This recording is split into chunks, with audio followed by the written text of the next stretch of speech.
तो एक सवाल है जिस पर शायद हम सब ने कभी न कभी सोचा होगा। क्यों एक ही सरकारी योजना, मान लीजिए शिक्षा या स्वास्थ्य से जुड़ी, एक राज्य में सुपरहिट हो जाती है और दूसरे में मतलब बुरी तरह फेल। हाँ, ये बहुत आम बात है। या फिर क्यों एक देश की नौकरशाही इतनी तेज और असरदार है, जबकि पड़ोसी देश में वही काम महीनों तक फाइलों में अटका रहता है। बिल्कुल। और इन सवालों का जवाब सिर्फ एक देश की व्यवस्था को देखकर तो नहीं मिल सकता। बिल्कुल नहीं। इसके लिए हमें अपनी सीमाओं से बाहर झांकना पड़ता है।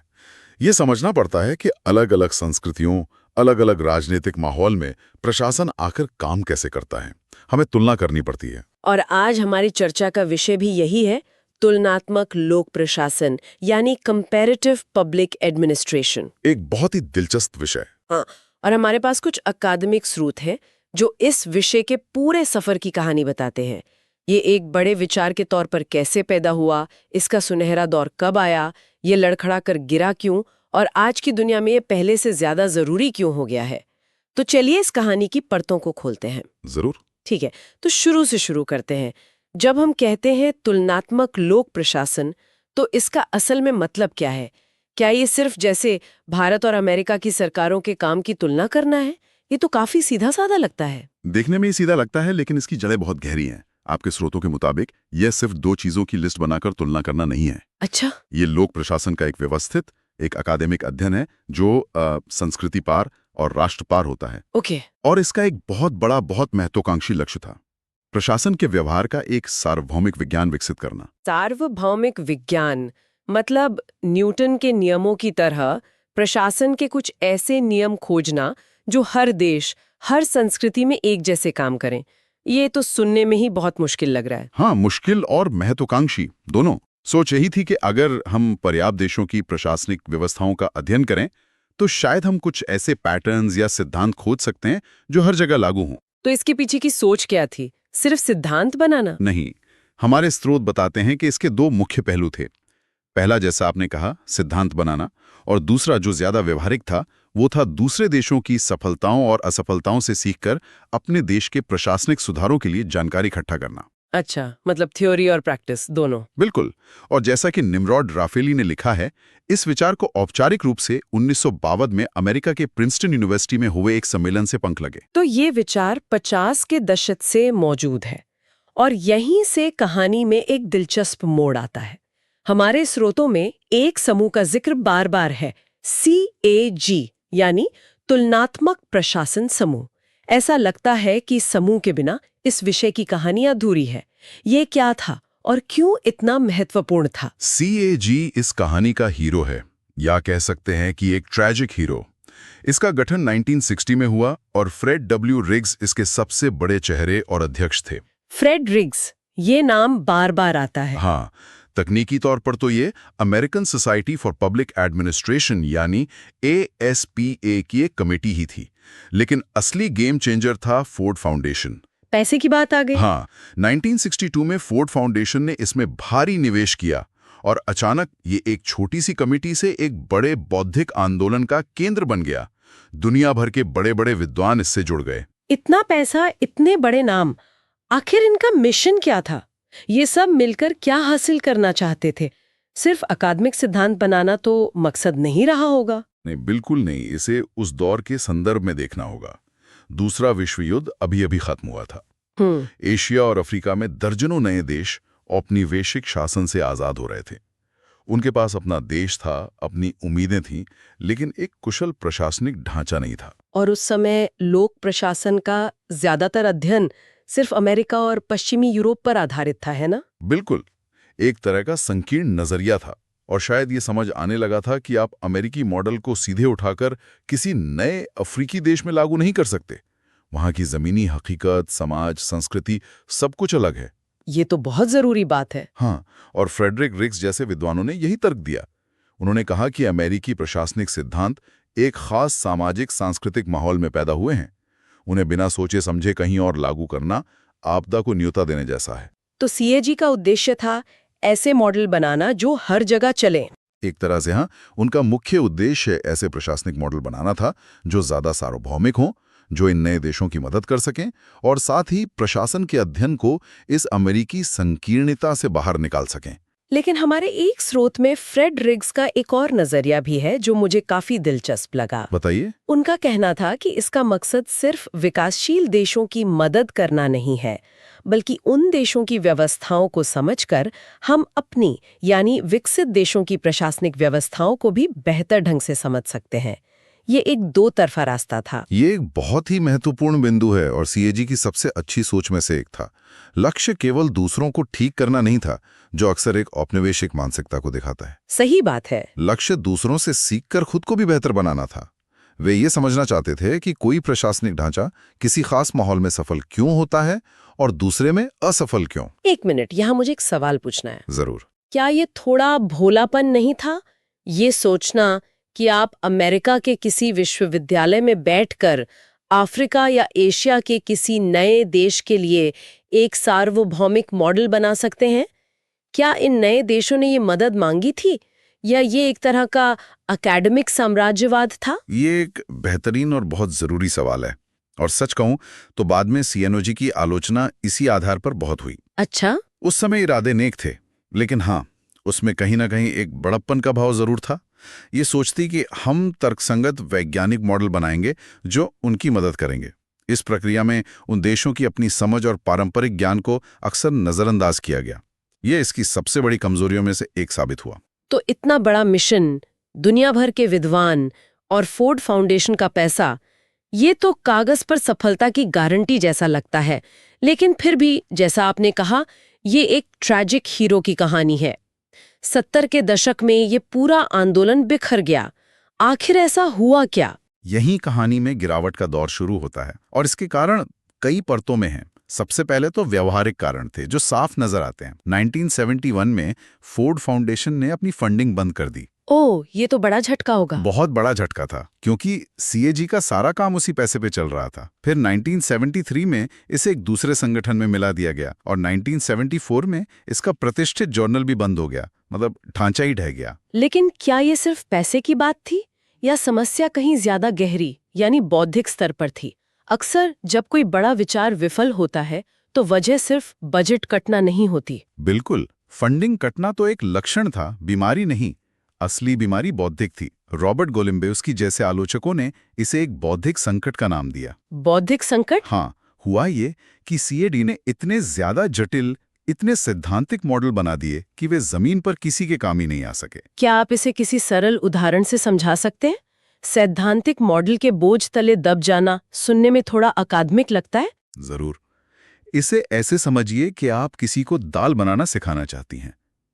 सीएजी का तरीका यह था कि उसे दाल की एक सरल रेसिपी देने के बजाय आप उसे खाद्य पदार्थों की रासायनिक संरचना, प्रोटीन के प्रकार और ऊष्मा हस्तांतरण के भौतिकी पर 500 पेजों की एक किताब थमा दें।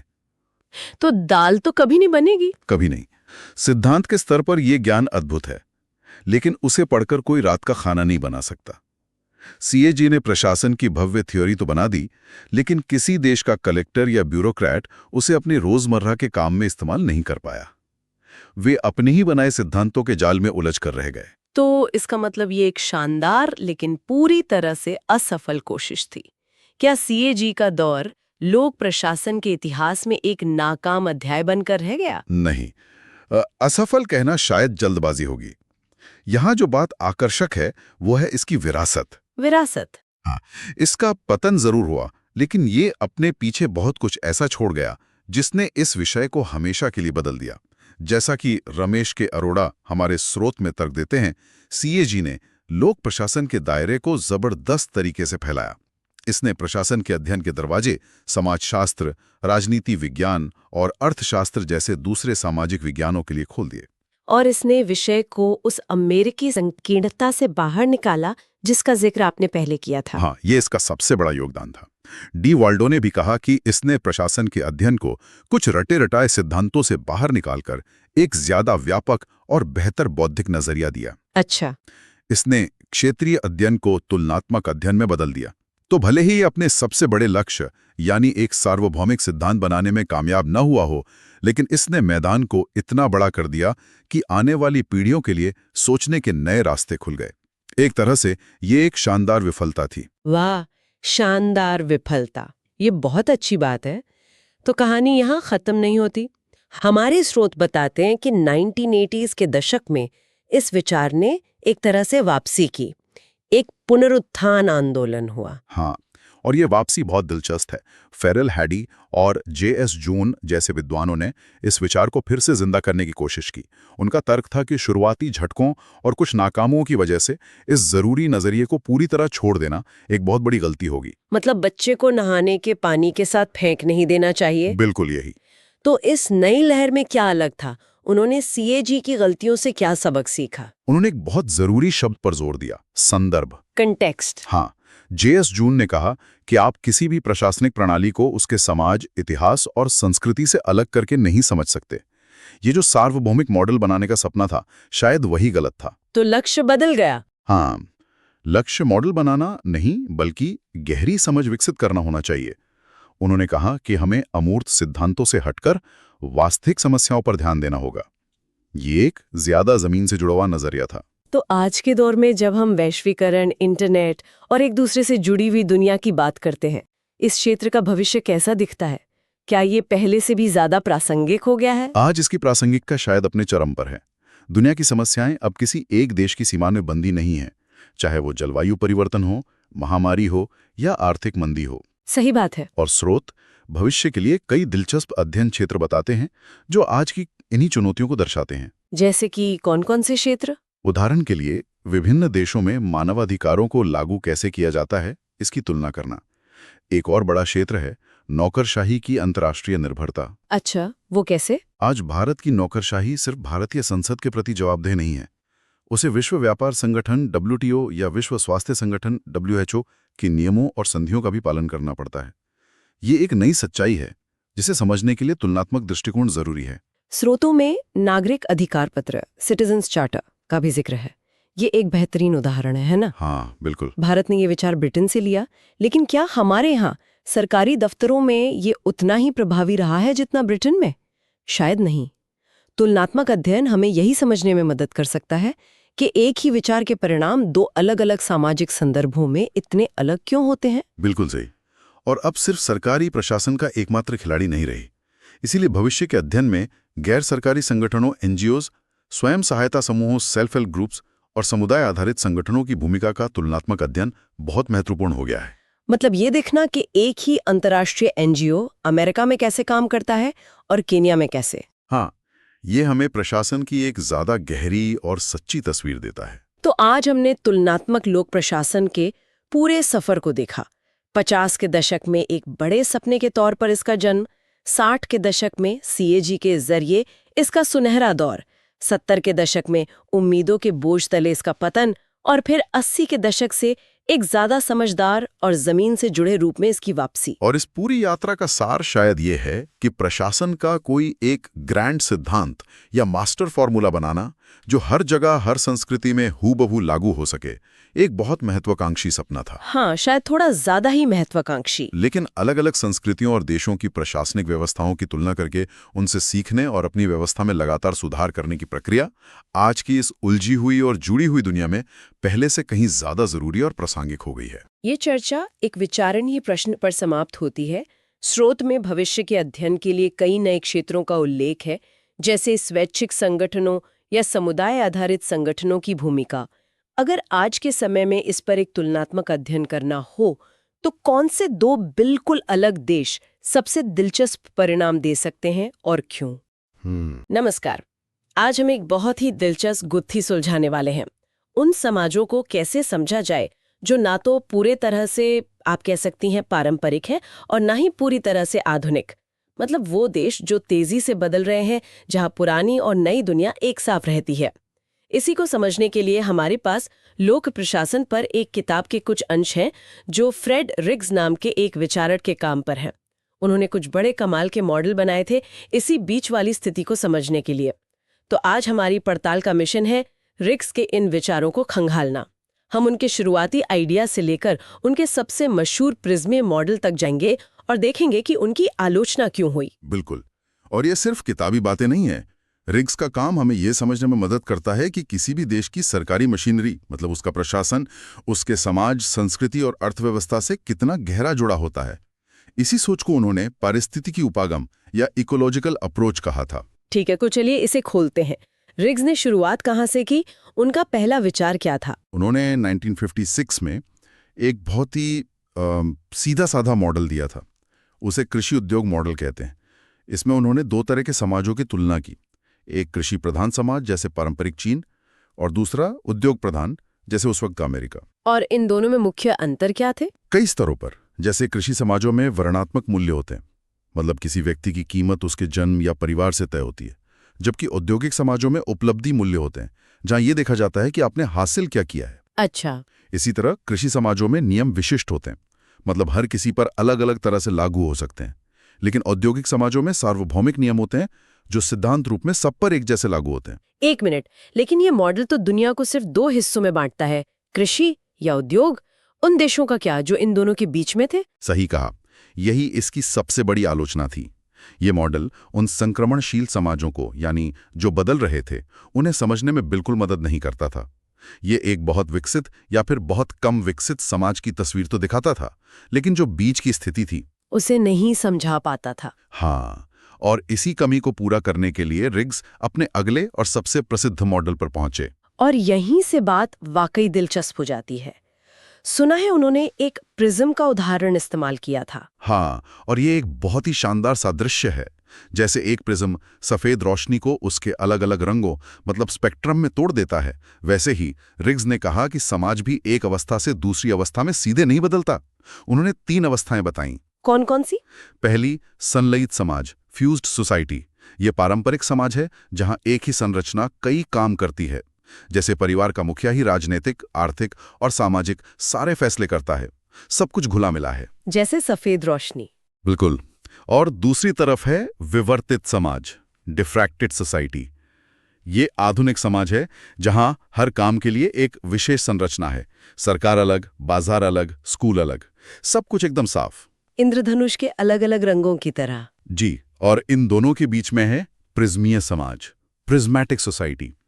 ये वो संक्रमणशील समाज है। ये प्रिज्म से निकले स्पेक्ट्रम की तरह है, जिसमें कई रंग एक साथ तो हैं, पर एक दूसरे में घुले मिले भी हैं। तो इस प्रिज्मीय समाज की जो सरकारी व्यवस्था है वो कैसी होती है?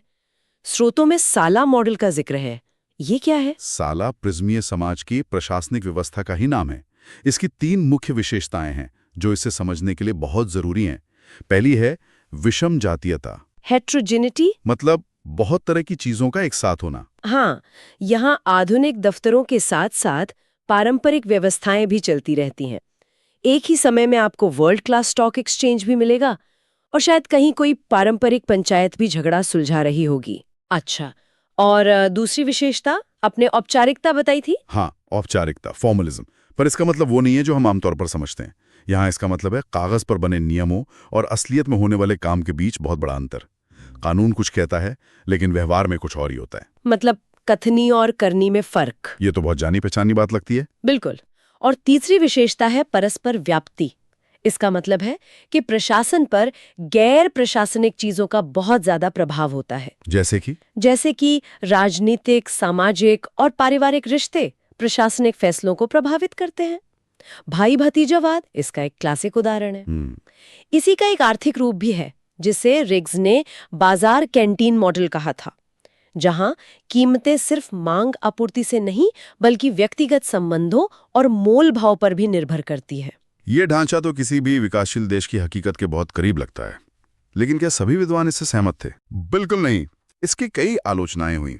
सबसे पहली और आम आलोचना थी इसकी जटिल भाषा। अच्छा। रिग्स ने साला, क्लेक्स जैसे कई नए शब्द गढ़े, जिन्हें समझने के लिए पहले उनकी भाषा सीखनी पड़ती थी। आलोचकों ने कहा कि यह बहुत जटिल है। और वैचारिक स्तर पर क्या आपत्तियां थीं? एक बड़ा आरोप पश्चिमी झुकाव का था। आलोचकों का कहना था कि रिग्स का विवर्तित मॉडल, जो पश्चिमी देशों पर आधारित था, उसे एक आदर्श की तरह पेश किया गया है और बाकी समाजों को उसी पैमाने पर मापा जा रहा है। मतलब वो कह रहे थे कि विकास का मतलब सिर्फ पश्चिमी देशों जैसा बनना नहीं हो सकता। सही पकड़ा आपने। एक और आलोचना ये थी कि ये मॉडल नकारात्मक ज्यादा है। यह बताता तो है कि समस्याएं क्या हैं, जैसे नियमों और व्यवहार में अंतर, पर यह नहीं बताता कि विकास होगा कैसे। जी, ये एक तरह से स्थिर मॉडल है जो बदलाव की प्रक्रिया को नहीं समझाता। और इसे मापना भी तो मुश्किल होगा। मतलब कोई देश कितना प्रिज्मीय है ये कैसे पता चलेगा? हाँ, मापने का कोई आधार नहीं होना भी एक बड़ी आलोचना थी। यह एक वैचारिक मॉडल है, कोई वैज्ञानिक पैमाना नहीं। तो इन सब आलोचनाओं पर फ्रेड रिग्स की क्या प्रतिक्रिया रही? दिलचस्प बात यह है कि उन्होंने इन आलोचनाओं को स्वीकार किया। वो अपने विचारों को लेकर अड़े नहीं रहे। 1975 में अपनी किताब प्रिज्मीय सोसाइटी रिविजिटेड में उन्होंने माना कि विकास एक सीधी रेखा में नहीं होता। ये तो बड़ी बात है। हाँ, उन्होंने अपनी श्रेणियों को और सूक्ष्म बनाया। जैसे प्रिज्मीय समाजों को भी 3 हिस्सों में बांटा, ईओ प्रिज्मीय, प्राच्य प्रिज्मीय और नव प्रिज्मीय। ये दिखाता है कि वो एक ऐसे विचारक थे जो अपने काम की सीमाओं को समझते थे और उसमें सुधार करने के लिए तैयार थे। तो इस सब का क्या मतलब निकलता है? हमने फ्रेड रिग्स के एक सरल 2 भाग वाले मॉडल से लेकर एक जटिल प्रिज्मे मॉडल और फिर उसकी आलोचनाओं और सुधारों तक का सफर देखा। इसका सार यह है कि रिग्स की सबसे बड़ी देन उनका पारिस्थितिक उपागम है। जी। ये विचार कि किसी भी देश के प्रशासन को उसकी सामाजिक, सांस्कृतिक और आर्थिक हकीकत से अलग करके नहीं समझा जा सकता, आज भी उतना ही प्रासंगिक है। तो भले ही उनके मॉडल की आलोचना हुई हो, पर उन्होंने सोचने का एक नया तरीका दिया। बिल्कुल, उन्होंने तुलनात्मक लोक प्रशासन को एक नया और शक्तिशाली ढांचा दिया। और ये आज हमारे लिए एक विचार भी छोड़ जाता है। निश्चित रूप से रिग्स ने यह मॉडल मुख्य रूप से विकासशील देशों के लिए बनाया था, लेकिन आज की इस तेजी से बदलती दुनिया में, जहां तकनीक और वैश्वीकरण के कारण विकसित देश भी लगातार बदल रहे हैं, क्या उनके समाजों में भी प्रिज्मीय लक्षण नहीं दिखे जा सकते? दिलचस्प सवाल है। मतलब आप कह रहे हैं कि वहां भी नया और पुराना टकरा रहा है। एक तरह से सोचिए, एक तरफ आर्टिफिशियल इंटेलिजेंस है और दूसरी तरफ उन्हीं समाजों में पहचान को लेकर पुराने विवाद हैं। एक तरफ नियम कानून की बातें हैं और दूसरी तरफ राजनीतिक ध्रुवीकरण इतना है कि उन नियमों का पालन पार्टी लाइन के हिसाब से होता है। ये तो एक तरह की परस्पर व्याप्ति ही हुई। हाँ, क्या अब हर समाज एक तरह से हमेशा संक्रमण की ही स्थिति में नहीं है? शायद रिग्स का चश्मा आज हमें सिर्फ विकासशील ही नहीं, बल्कि पूरी दुनिया को एक नए नजरिए से देखने में मदद कर सकता। तो आज का हमारा जो विषय है वो सुनने में शायद थोड़ा किताबी सा लगे, विकास प्रशासन, पर इस भारी भरकम शब्द के पीछे एक बहुत ही दिलचस्प कहानी छिपी है। और ये कहानी इस बारे में है कि समाज खुद को कैसे बदलता है, कैसे आगे बढ़ता है। मतलब ये सिर्फ सरकार चलाने या फाइलों को एक टेबल से दूसरी टेबल पर बढ़ाने की बात नहीं है। ये समाज को बेहतर बनाने के लिए उसे सक्रिय रूप से बदलने के बारे में है। हमारे पास जो स्रोत हैं वो किसी यूनिवर्सिटी की टेक्स्ट बुक की तरह लगते हैं, और आज हमारा मिशन है कि इनमें से वो हीरे निकालें जो हमें समझाएं कि इस शब्द का असली मतलब क्या है, ये सोच आई कहाँ से, और ये उस नॉर्मल सरकारी कामकाज से अलग कैसे है, जिसके बारे में हम हर रोज सुनते हैं। तो चलिए इस गुत्थी को सुलझाते हैं। जब हम विकास प्रशासन कहते हैं तो ये सिर्फ एक शब्द नहीं, बल्कि एक पूरा नजरिया है। प्रशासन को देखने का एक ऐसा तरीका जो कहता है कि सरकार का काम सिर्फ देश चलाना नहीं, बल्कि देश को बनाना है। आपको क्या लगता है इसकी सबसे सरल परिभाषा क्या हो सकती है? आपने बिल्कुल सही पकड़ा। ये एक मानसिकता का बदलाव है। अगर प्रशासन एक गाड़ी है तो पारंपरिक प्रशासन उसे बस सड़क पर बनाए रखने की कोशिश करता है, ट्रैफिक नियमों का पालन करवाता है। लेकिन विकास प्रशासन उस गाड़ी को एक तय मंजिल की ओर तेजी से ले जाने की कोशिश करता है, और अगर जरूरत पड़े तो नई सड़कें भी बनाता है। ये प्रशासन को एक पैसिव, मतलब निष्क्रिय भूमिका से निकालकर एक एक्टिव, एक मकसद भरी भूमिका में डालता है। अच्छा, इसका काम सिर्फ व्यवस्था बनाए रखना नहीं, बल्कि सोच समझकर समाज में सकारात्मक बदलाव लाना है। ठीक है, तो इसे थोड़ा और खोलते हैं। अगर हमें इसे किसी को समझाना हो तो इसकी बुनियाद क्या है? स्रोतों में एक विचारक है एडवर्ड विडनर, जिन्होंने इसे बहुत अच्छे से समझाया है। उन्होंने 2 शब्दों का इस्तेमाल किया, कार्य उन्मुख, मतलब एक्शन ओरिएंटेड, हाँ, और लक्ष्य उन्मुख, यानी गोल ओरिएंटेड। इसका मतलब है कि यह एक ऐसी प्रशासनिक व्यवस्था है जिसका पूरा ध्यान काम करने और पहले से तय लक्ष्यों को हासिल करने पर होता है। इसका मकसद सिर्फ रोजमर्रा के काम निपटाना नहीं है, बल्कि समाज में बड़े राजनीतिक, आर्थिक और सामाजिक बदलावों को मैनेज करना और उन्हें दिशा देना है। तो ये किसी दुकान को बस रोज खोलने और बंद करने जैसा नहीं है। ये उस दुकान को एक सुपरमार्केट में बदलने की पूरी योजना बनाने और उस पर अमल करने जैसा है। बिल्कुल। बल्कि शायद ये सवाल पूछने जैसा है कि क्या इस मोहल्ले को सुपरमार्केट की जरूरत भी है, या फिर एक कम्युनिटी सेंटर की? क्या बात है। आपका यह सवाल ही विकास प्रशासन की आत्मा है और इसी बात में फ्रेड रिग्स नाम के एक और विचारक एक बहुत दिलचस्प परत जोड़ते हैं। अच्छा, ये दो चीजों में फर्क बताते हैं, विकास का प्रशासन और विकास प्रशासन।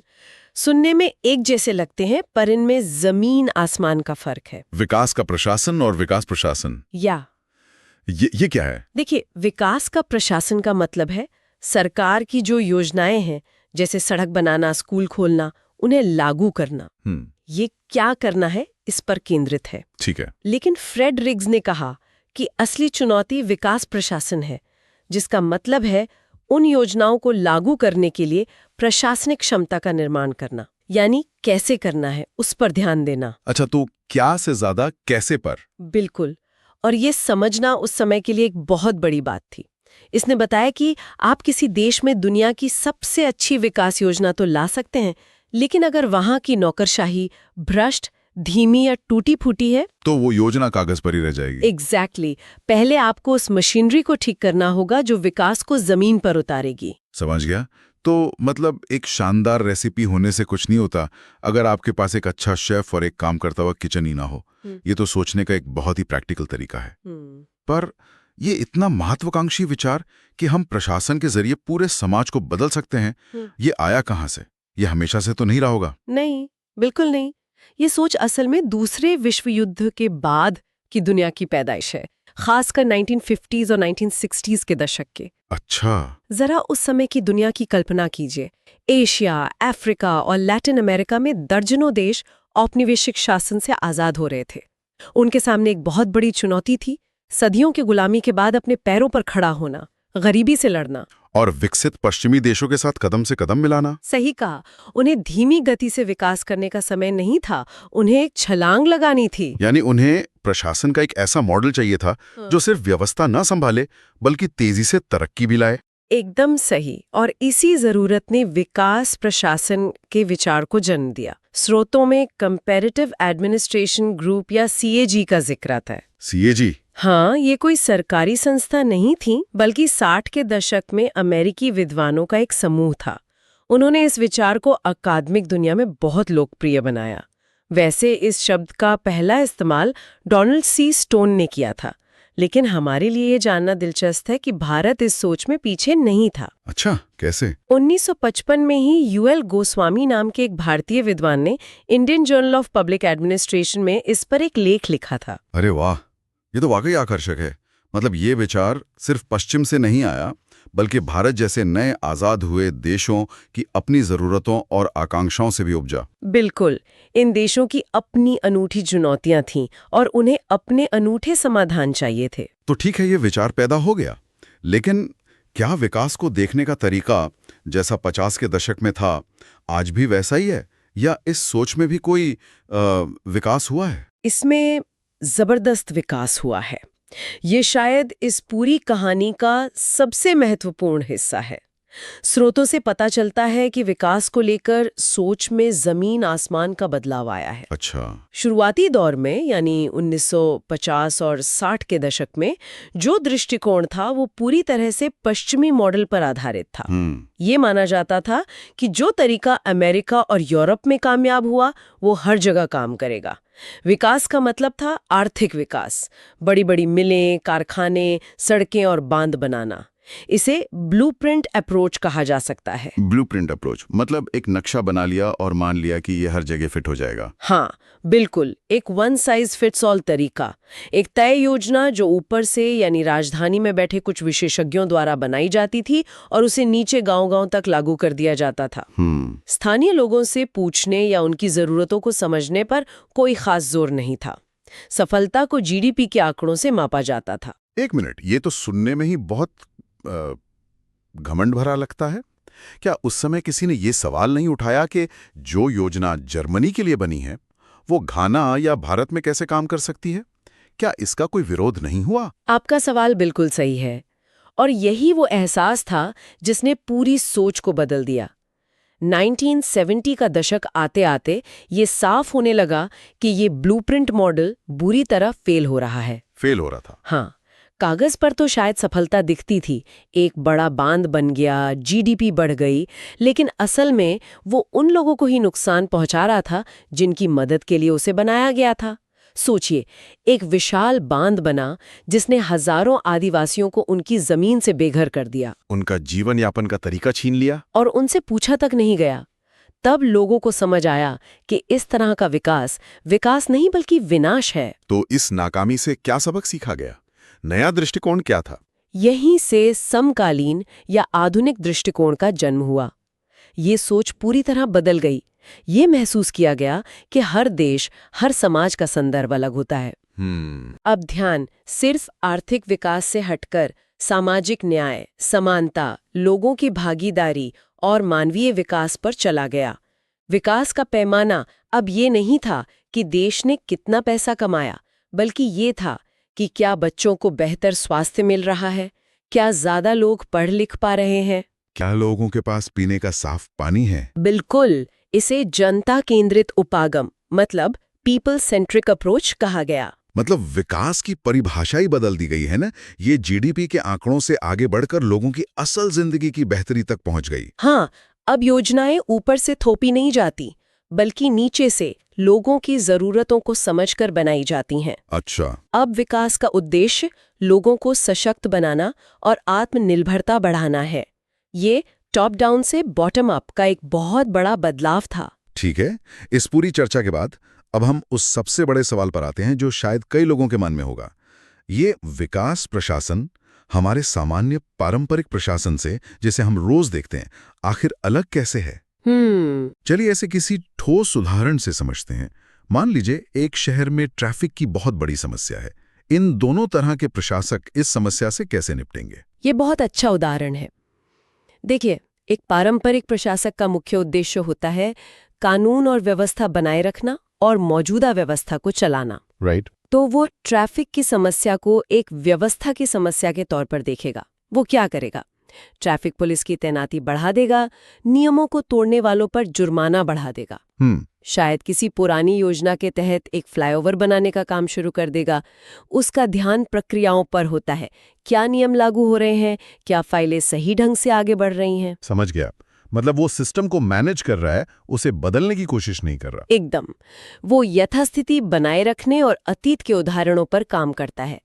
अब देखते हैं कि एक विकास प्रशासक क्या करेगा। हाँ, वो क्या करेगा? वो समस्या के जड़ में जाने की कोशिश करेगा। वो बड़े सवाल पूछेगा। शहर में इतना ट्रैफिक है ही क्यों?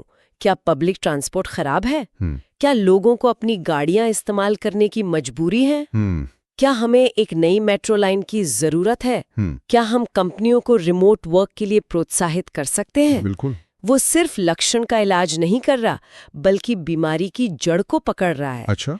विकास प्रशासन का उद्देश्य ही सामाजिक आर्थिक बदलाव लाना है। इसलिए यह स्वभाव से स्थिर नहीं, बल्कि लचीला, गतिशील और हमेशा नए समाधान खोजने वाला, मतलब इनोवेटिव होता है। इसका फोकस प्रक्रियाओं पर नहीं, बल्कि परिणामों पर होता है। क्या ट्रैफिक जैम कम हुआ? क्या लोगों का सफर आसान हुआ? ठीक है। यह भविष्य को ध्यान में रखकर काम करता है और समय सीमा के अंदर लक्ष्य हासिल करने पर जोर देता है। तो एक प्रशासक यह पक्का करता है कि ट्रेनें समय पर चलें। दूसरा प्रशासक यह सोचता है कि हमें एक नई हाई स्पीड ट्रेन लाइन की जरूरत क्यों है और उसे कैसे बनाया जाए। यही मूल अंतर है। तो आज की हमारी इस गहरी चर्चा का सार क्या निकलता है? हमने ये समझा कि विकास प्रशासन सिर्फ सिस्टम चलाने का नाम नहीं है, बल्कि उसे बेहतर बनाने, उसे बदलने की एक कला और विज्ञान है। हाँ, हमने इसकी पूरी कहानी देखी, कैसे ये विचार द्वितीय विश्व युद्ध के बाद की जरूरतों से पैदा हुआ, कैसे इसने अपनी शुरुआती गलतियों से सीखा और एक पश्चिमी औद्योगिक मॉडल से विकसित होकर एक ज्यादा मानवीय, ज्यादा जन केंद्रित दृष्टिकोण तक पहुंचा। सही बात है। और सबसे जरूरी बात, हमने एक ठोस उदाहरण से पारंपरिक और विकास प्रशासन के बीच के फर्क को समझा। यहाँ सबसे आकर्षक बात यह है कि विकास प्रशासन पर यह बहस आज भी उतनी ही जरूरी है जितनी 60 साल पहले थी।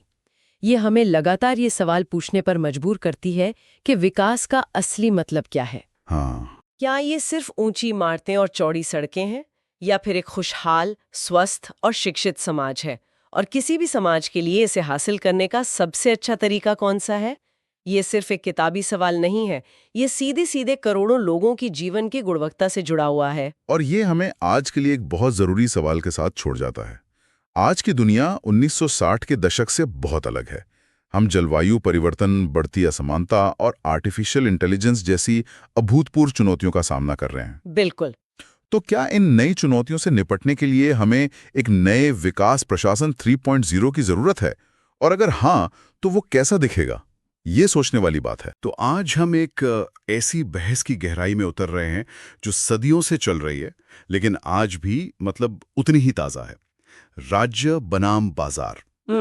सीधी सी बात है, हमारे समाज और हमारी अर्थव्यवस्था की लगाम किसके हाथ में होनी चाहिए? सरकार के या फिर बाजार की उन अदृश्य शक्तियों के? और ये सिर्फ कोई अकादमिक सवाल नहीं है।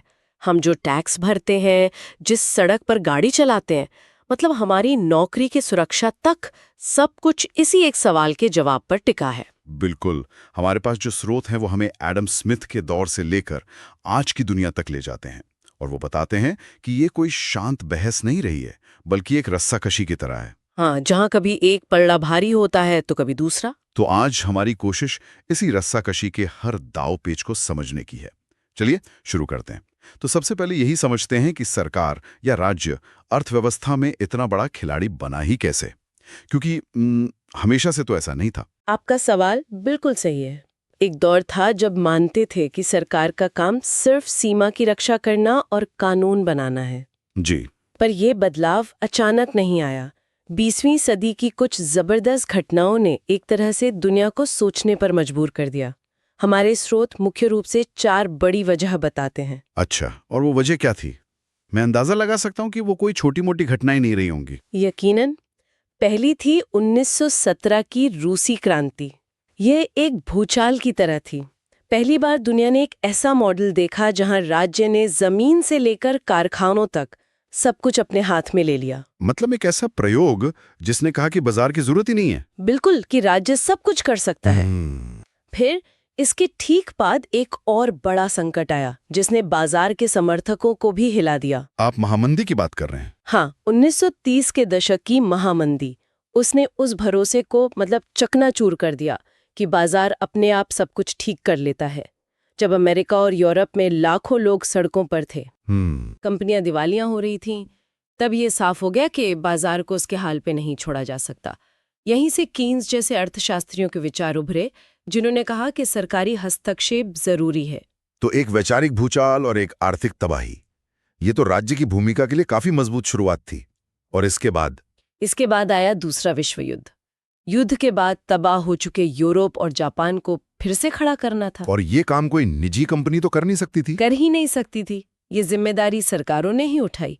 और साथ ही सोवियत संघ के प्रभाव में पूर्वी यूरोप के कई देशों ने भी राज्य नियंत्रित अर्थव्यवस्था को अपना लिया। और उन देशों का क्या जो उस समय नए नए आजाद हो रहे थे, जैसे भारत या अफ्रीका के कई देश? उनकी चुनौतियां तो बिल्कुल अलग थीं। उनके लिए तो राज्य ही एक तरह से माँ बाप की भूमिका में था। इन नए राष्ट्रों को विरासत में सिर्फ आजादी नहीं, बल्कि भयंकर गरीबी, बेरोजगारी, अशिक्षा, ये सब मिला था। तो इन सबसे लड़ने के लिए सरकार को ही आगे आना पड़ा। हाँ, विकास की पूरी जिम्मेदारी सरकार ने अपने कंधों पर उठा ली। बड़े बड़े बांध बनाने से लेके स्टील प्लांट लगाने और बैंक चलाने तक सब कुछ राज्य के जिम्मे था। उस वक्त राज्य को एक नायक के तौर पर देखा जा रहा था। तो राज्य एक हीरो की तरह उभरा। लेकिन जैसा कि कहानियों में होता है, हीरो भी हमेशा हीरो नहीं रहता। और यहीं पर बात वाकई दिलचस्प हो जाती है। बिल्कुल। जब किसी से उम्मीदें बहुत ज्यादा बढ़ जाती हैं तो अक्सर निराशा भी हाथ लगती है। और 1980 का दशक आते आते यही होने लगा। जो हीरो था, अब उसी की नाकामियों की चर्चा होने लगी, जिसे जानकार लोग राज्य की असफलता या स्टेट फेलियर कहते हैं। जी। और ये असफलता हर जगह अलग अलग रूपों में दिख रही थी। अमीर देशों में कल्याणकारी राज्य के वादे पूरे करने के लिए सरकारी खर्च आसमान छूने लगा। अच्छा। नतीजा, जबरदस्त महंगाई और ठप पड़ी आर्थिक ग्रोथ। अर्थशास्त्री इसे स्टैगफ्लेशन कहते हैं। मतलब एक तरफ बेरोजगारी का डर और दूसरी तरफ बढ़ती कीमतें। और विकासशील देशों में, जैसे भारत, जहां राज्य से सबसे ज्यादा उम्मीदें थी, वहां स्थिति अक्सर और भी खराब थी। इसे ऐसे समझिए कि आपके घर के पास की सड़क सालों से टूटी पड़ी है, सरकारी अस्पताल में लंबी लाइनें हैं। और एक सर्टिफिकेट के लिए महीनों के चक्कर। बिल्कुल। भारत में इसी दौर को लाइसेंस राज कहा गया। भ्रष्टाचार और लाल फीताशाही ने व्यवस्था को खोखला कर दिया था। लेकिन एक मिनट, क्या सोवियत संघ का पतन सिर्फ एक आर्थिक मॉडल की विफलता थी? कई लोग कहते हैं कि इसके पीछे राजनीतिक और सामाजिक कारण भी थे। तो क्या हम इसे सिर्फ राज्य बनाम बाजार के चश्मे से देखकर मामले को ज्यादा सरल नहीं बना रहे हैं? ये एक बहुत महत्वपूर्ण सवाल है। यकीनन सोवियत संघ के पतन के पीछे कई कारण थे, राजनीतिक भी, सामाजिक भी, लेकिन आर्थिक विफलता एक बहुत बड़ा और दिखाई देने वाला सच थी। जब दुनिया ने देखा कि दशकों के केंद्रीय नियोजन के बाद भी वहां की दुकानें खाली हैं, तो इसने राज्य नियंत्रित अर्थव्यवस्था के विचार पर एक बहुत बड़ा प्रश्न चिन्ह लगा दिया। ये एक प्रतीक बन गया। तो एक तरफ ये मॉडल ढहरा था और दूसरी तरफ एक नया मॉडल दुनिया को अपनी ओर खींच रहा था। जापान, दक्षिण कोरिया, सिंगापुर, ताइवान, जिन्हें एशियन टाइगर्स कहा गया, जबरदस्त तरक्की कर रहे थे। पर क्या एक एशियाई देशों का मॉडल हर जगह कॉपी किया जा सकता है? इन देशों में अक्सर एक मजबूत, कभी-कभी थोड़ी तानाशाही वाली सरकार रही है। क्या ये मॉडल भारत जैसे विशाल और लोकतांत्रिक देश में काम कर सकता है? यही तो इस बहस का सबसे पेचीदा हिस्सा है। आपका सवाल बिल्कुल जायज है। इन मॉडलों को सीधे सीधे कॉपी नहीं किया जा सकता था, लेकिन उन्होंने दुनिया को ये जरूर दिखाया कि विकास का एक और रास्ता भी है। और इसी माहौल में एक नई सोच लोकप्रिय होने लगी। तो इस विफलता के जवाब में एक नई सोच आई, जिसे स्रोत पब्लिक चॉइस अप्रोच कहते हैं। ये सुनने में काफी भारी भरकम लगता है। सरल भाषा में ये क्या था? सरल भाषा में इसका मूल विचार बहुत क्रांतिकारी था। इसने उस पारंपरिक धारणा को चुनौती दी कि सरकारी ऑफिसर और नेता हमेशा संत होते हैं और सिर्फ जनता के हित में काम करते हैं। इस थ्योरी ने कहा, एक मिनट रुकिए, ये लोग भी इंसान हैं। मतलब ये माना गया कि वे भी अपने निजी हितों के बारे में सोचते हैं। बिल्कुल, उनका भी अपना हित होता है, अपना बजट बढ़ाना, अपनी शक्ति बढ़ाना या अगला चुनाव जीतना। तो जरूरी नहीं कि उनका हर फैसला समाज के लिए सबसे अच्छा हो। इसने सरकार की वो पवित्र गाय वाली छवि को तोड़ दिया। तो अगर सरकार पर भरोसा नहीं कर सकते, तो समाधान क्या था? समाधान था सरकार का आकार छोटा करो। इसी सोच ने निजीकरण, उदारीकरण और डीरेगुलेशन की वकालत की। यानी सरकारी कंपनियों को बेचो, नियम आसान करो और सरकार का दखल कम से कम करो। एक सेकंड, उद्यमी सरकार या एंटरप्रेन्योरियल गवर्नमेंट, ये शब्द तो एक दूसरे के उल्टे लगते हैं। सरकार का काम तो नियम बनाना होता है और उद्यमी का काम होता है रिस्क लेना, नवाचार करना। आपका संदेश स्वाभाविक है, क्योंकि ये विचारी पारंपरिक सोच को पलटने वाला था। इसी पब्लिक चॉइस की सोच से नव लोक प्रशासन या उद्यमी सरकार का विचार पैदा हुआ। अच्छा। इसका सबसे मशहूर नारा था कि सरकार को रोइंग यानी नाव खेना छोड़कर स्टीयरिंग यानी पतवार संभालने पर ध्यान देना चाहिए। इसे थोड़ा और समझाइए, ये सुनने में दिलचस्प लग रहा है। इसे एक जहाज की तरह समझिए। पारंपरिक सरकार जहाज का कप्तान भी खुद है और चप्पू चलाने वाले मल्लाह भी खुद। वो दिशा भी तय करती है और जहाज चलाती भी है। सही। उद्यमी सरकार का विचार कहता है कि सरकार को सिर्फ कप्तान की भूमिका निभानी चाहिए, यानी दिशा तय करे, मंजिल बताए, नियम बनाए। लेकिन चप्पू चलाने का काम यानी सर्विस देने का काम वो दूसरों को सौंप सकती है, निजी कंपनियों को, एनजीओ को। सरकार कर्ता से सक्षम कर्ता बन जाए। तो इसका कुल मतलब क्या हुआ? क्या हम वापस उसी सवाल पर आ गए कि या तो राज्य या फिर बाजार? क्या ये बहस सिर्फ इन दो छोरों के बीच एक पेंडुलम की तरह घूमती रहती है? यहाँ जो बात आकर्षक है वो ये कि दुनिया ने महसूस किया कि दोनों ही छोर खतरनाक हैं। न तो पूरी तरह से राज्य नियंत्रित अर्थव्यवस्था सफल रही और न ही पूरी तरह से अनियंत्रित बाजार। सही बात है। इसलिए बहस का रुख एक संतुलन खोजने की तरफ मुड़ गया। विश्व बैंक जैसी संस्थाएं, जिनका जिक्र हमारे स्रोतों में है, इसी संतुलन पर जोर देने लगीं। यानी एक बीच का रास्ता, एक मिडिल पाथ। हाँ, एक संतुलित दृष्टिकोण।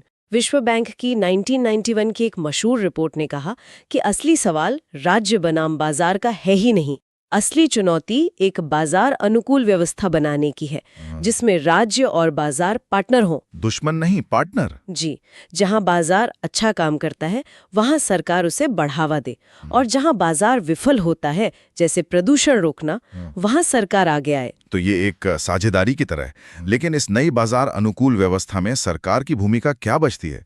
अगर ज्यादातर काम बाजार को ही करना है तो सरकार क्या करेगी? ये बहुत ही महत्वपूर्ण सवाल है, और इसका जवाब है कि सरकार की भूमिका कम नहीं होती, बल्कि बदल जाती है, और शायद पहले से भी ज्यादा मुश्किल और जरूरी हो जाती है। अच्छा। विश्व बैंक ने अपनी 1997 की रिपोर्ट में राज्य की भूमिका को आवश्यक और अपरिहार्य बताया।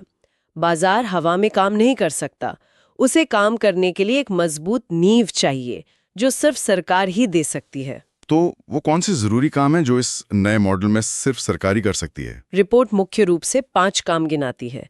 पहला, कानून की एक मजबूत बुनियाद रखना, यानी संपत्ति के अधिकारों की रक्षा हो, कॉन्ट्रैक्ट्स लागू हो और झगड़े सुलझाने के लिए एक निष्पक्ष अदालत हो।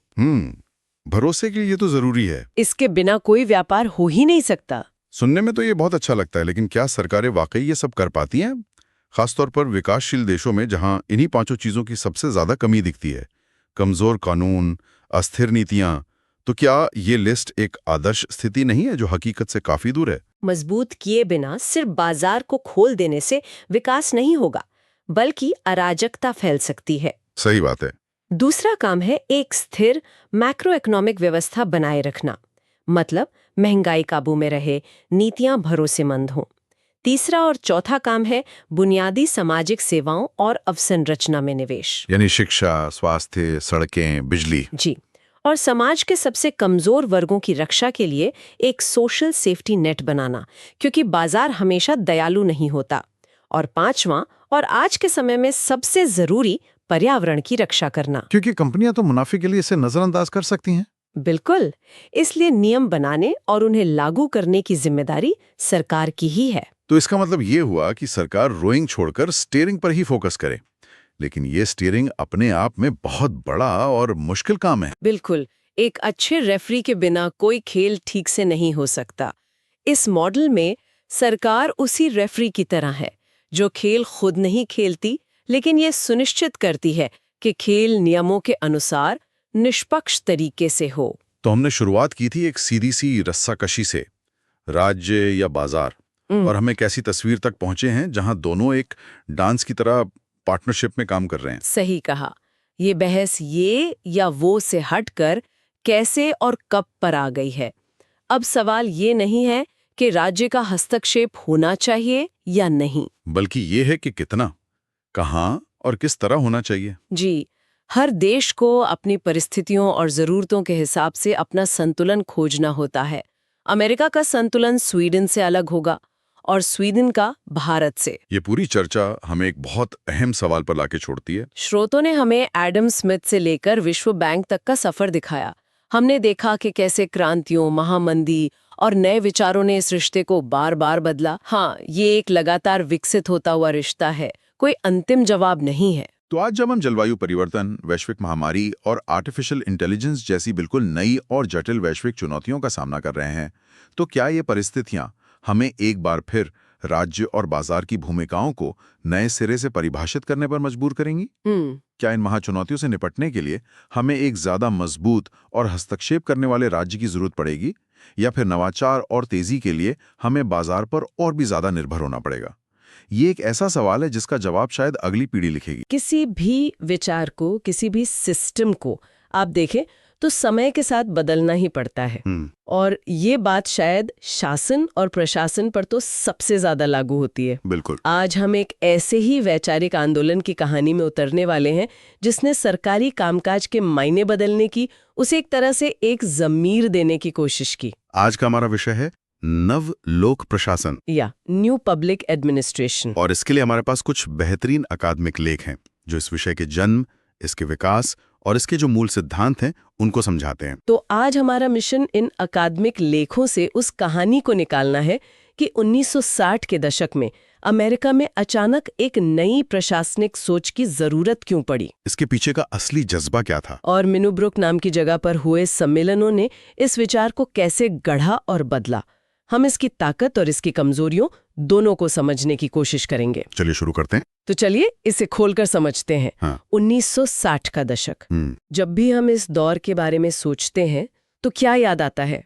वियतनाम युद्ध, नागरिक अधिकारों के लिए आंदोलन, राजनीतिक हत्याएं, कैंपस में विरोध प्रदर्शन। मतलब समाज में एक जबरदस्त उथल-पुथल मची हुई थी। बिल्कुल। ऐसे में सरकारी दफ्तरों में बैठे प्रशासकों पर इसका क्या असर पड़ रहा होगा? हमारे स्रोतों में रॉबर्ट टी गुलेम्बिस्की का एक बहुत दमदार कथन है। हाँ। उन्होंने कहा था कि नवलोक प्रशासन 1960 के अशांत दौर का क्रांतिकर्मी प्रतिवेदन है। ये सुनने में भारी लगता है, पर इसका मतलब क्या है? इसका मतलब बहुत गहरा है। आप कल्पना कीजिए कि बाहर समाज जल रहा है और आप एक सरकारी अधिकारी हैं जिसका काम सिर्फ ये देखना है कि फाइलें सही ढंग से आगे बढ़ रही हैं या नहीं, और बजट में पैसा बच रहा है या नहीं। एग्जैक्टली। उस समय का जो पारंपरिक लोक प्रशासन था वो कुछ ऐसा ही था। एक बड़ी कुशल मशीन जो नियमों पर चलती थी। उसकी आत्मा थी दक्षता और मितव्ययिता। लेकिन समाज की पीड़ा, अन्याय, असमानता, इन सब से उसका कोई लेना देना नहीं था। वो न्यूट्रल रहने का दावा करता था।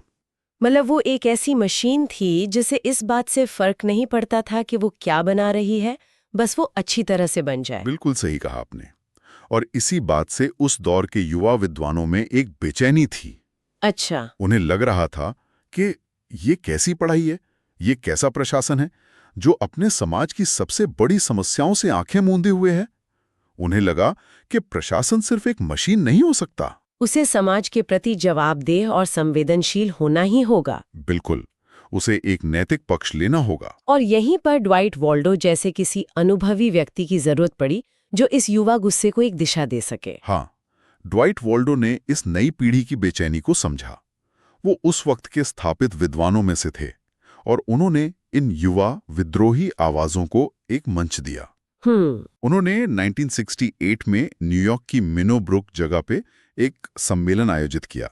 यही पहला मिनोब्रुक सम्मेलन नवलोक प्रशासन के जन्म का प्रतीक माना जाता है। तो ये सिर्फ एक अकादमिक कॉन्फ्रेंस नहीं थी? नहीं, ये एक तरह का वैचारिक विद्रोह था। यहाँ बात वाकई दिलचस्प हो जाती है। तो इस नई सोच, इस विद्रोह के बुनियादी सिद्धांत क्या थे? ऐसा लगता है कि ये बहुत सी पुरानी चीजों के खिलाफ था। हाँ। गुलेम्बिस्की ने इसके कुछ प्रतिलक्ष्य बताए थे: प्रत्यक्षवाद विरोधी, तकनीकी विरोधी और नौकरशाही विरोधी। ये तो बड़ी बड़ी बातें हैं। आम भाषा में इनका क्या मतलब हुआ? हाँ, ये इस आंदोलन का कह सकते हैं दिल है। चलिए एक एक करके समझते हैं। ठीक है। प्रत्यक्षवाद विरोधी, ये सुनने में सबसे जटिल लगता है, पर इसका मतलब सीधा सा था। क्या? कि आप सिर्फ नंबर और आंकड़े देखकर ये नहीं कह सकते कि एक शहर अच्छा चल रहा है। हो सकता है कि बजट के आंकड़े बहुत अच्छे हों, लेकिन अगर शहर की गरीब बस्तियों में साफ पानी नहीं पहुंच रहा या वहां के स्कूल ठीक नहीं चल रहे, तो आपकी दक्षता किस काम की? नवलोक प्रशासन ने कहा, इंसानों को आंकड़ों से ज्यादा अहमियत दो। प्रशासन मूल्य शून्य नहीं हो सकता, उसे सही और गलत में फर्क करना होगा। समझ गई। मतलब सिर्फ क्या हो रहा है ये नहीं देखना है, बल्कि क्या होना चाहिए इस पर भी ध्यान देना है। बिल्कुल। और तकनीकी विरोधी और नौकरशाही विरोधी का क्या? क्या ये लोग टेक्नोलॉजी और सिस्टम के खिलाफ थे? नहीं, बिल्कुल नहीं। तकनीकी विरोधी होने का मतलब था कि प्रशासन का अंतिम लक्ष्य सिर्फ प्रक्रिया को बेहतर बनाना नहीं हो सकता। इंसान उस प्रक्रिया का सिर्फ एक पुर्जा नहीं है। और नौकरशाही विरोधी का अर्थ था कि नियमों और पद सोपान मतलब हायरार्की की जो कठोरता है उसे कम करके प्रशासन को ज्यादा लचीला, ज्यादा मानवीय बनाया जाए, ताकि एक आम नागरिक जब सरकारी दफ्तर में जाए तो उसे नियमों की दीवार से ना टकराना पड़े। एग्जैक्टली। तो मतलब प्रासंगिकता, मूल्य, समता और परिवर्तन ये सिर्फ अकादमिक शब्द नहीं है। नहीं, यह तो प्रशासन को एक न्यूट्रल टूल से बदलकर सामाजिक न्याय का एक हथियार बनाने की बात हो रही है। क्या यह कहना सही होगा कि नवलोक प्रशासन का सार था सरकार सिर्फ काम न करे बल्कि सही काम करे? आपने बिल्कुल सही पकड़ा है। यही इसके 4 सकारात्मक लक्ष्य थे। पहला, प्रासंगिकता, रेलेवेंस, यानी समाज की असली समस्याओं से जुड़ो। दूसरा, मूल्य, वैल्यूज, यानी नैतिकता और सही गलत की समझ रखो। और तीसरा, और शायद सबसे महत्वपूर्ण, सामाजिक समता, सोशल इक्विटी। इसका मतलब था कि प्रशासन का मुख्य उद्देश्य समाज में न्याय और समानता को बढ़ावा देना होना चाहिए, खासकर उन लोगों के लिए जो हाशिए पर हैं। बिल्कुल। सामाजिक समता, ये तो बहुत बड़ी बात है। मतलब एक सरकारी अधिकारी का काम सिर्फ नियम लागू करना नहीं, बल्कि ये देखना भी है कि उन नियमों का फायदा समाज के सबसे कमजोर तबके तक पहुंच रहा है या नहीं। जी, ये तो भूमिका ही पूरी तरह बदल देता है। बिल्कुल। और इसीलिए चौथा लक्ष्य था परिवर्तन, चेंज। नवलोक प्रशासन का मानना था कि प्रशासन यथास्थिति बनाए रखने के लिए नहीं है, बल्कि ये सामाजिक आर्थिक बदलाव लाने का एक शक्तिशाली जरिया है। अच्छा। एच. जॉर्ज फ्रेडरिक्सन, जो इस आंदोलन के एक प्रमुख विचारक थे, उन्होंने साफ कहा कि प्रशासन को नागरिकों पर केंद्रित होना चाहिए और सामाजिक समता के लिए सक्रिय रूप से काम करना चाहिए। ये तो एक बहुत बड़ा वैचारिक भूकंप था उस समय के लिए। हाँ, था तो इस पूरी कहानी का केंद्र ये मिनोब्रुक सम्मेलन रहे हैं।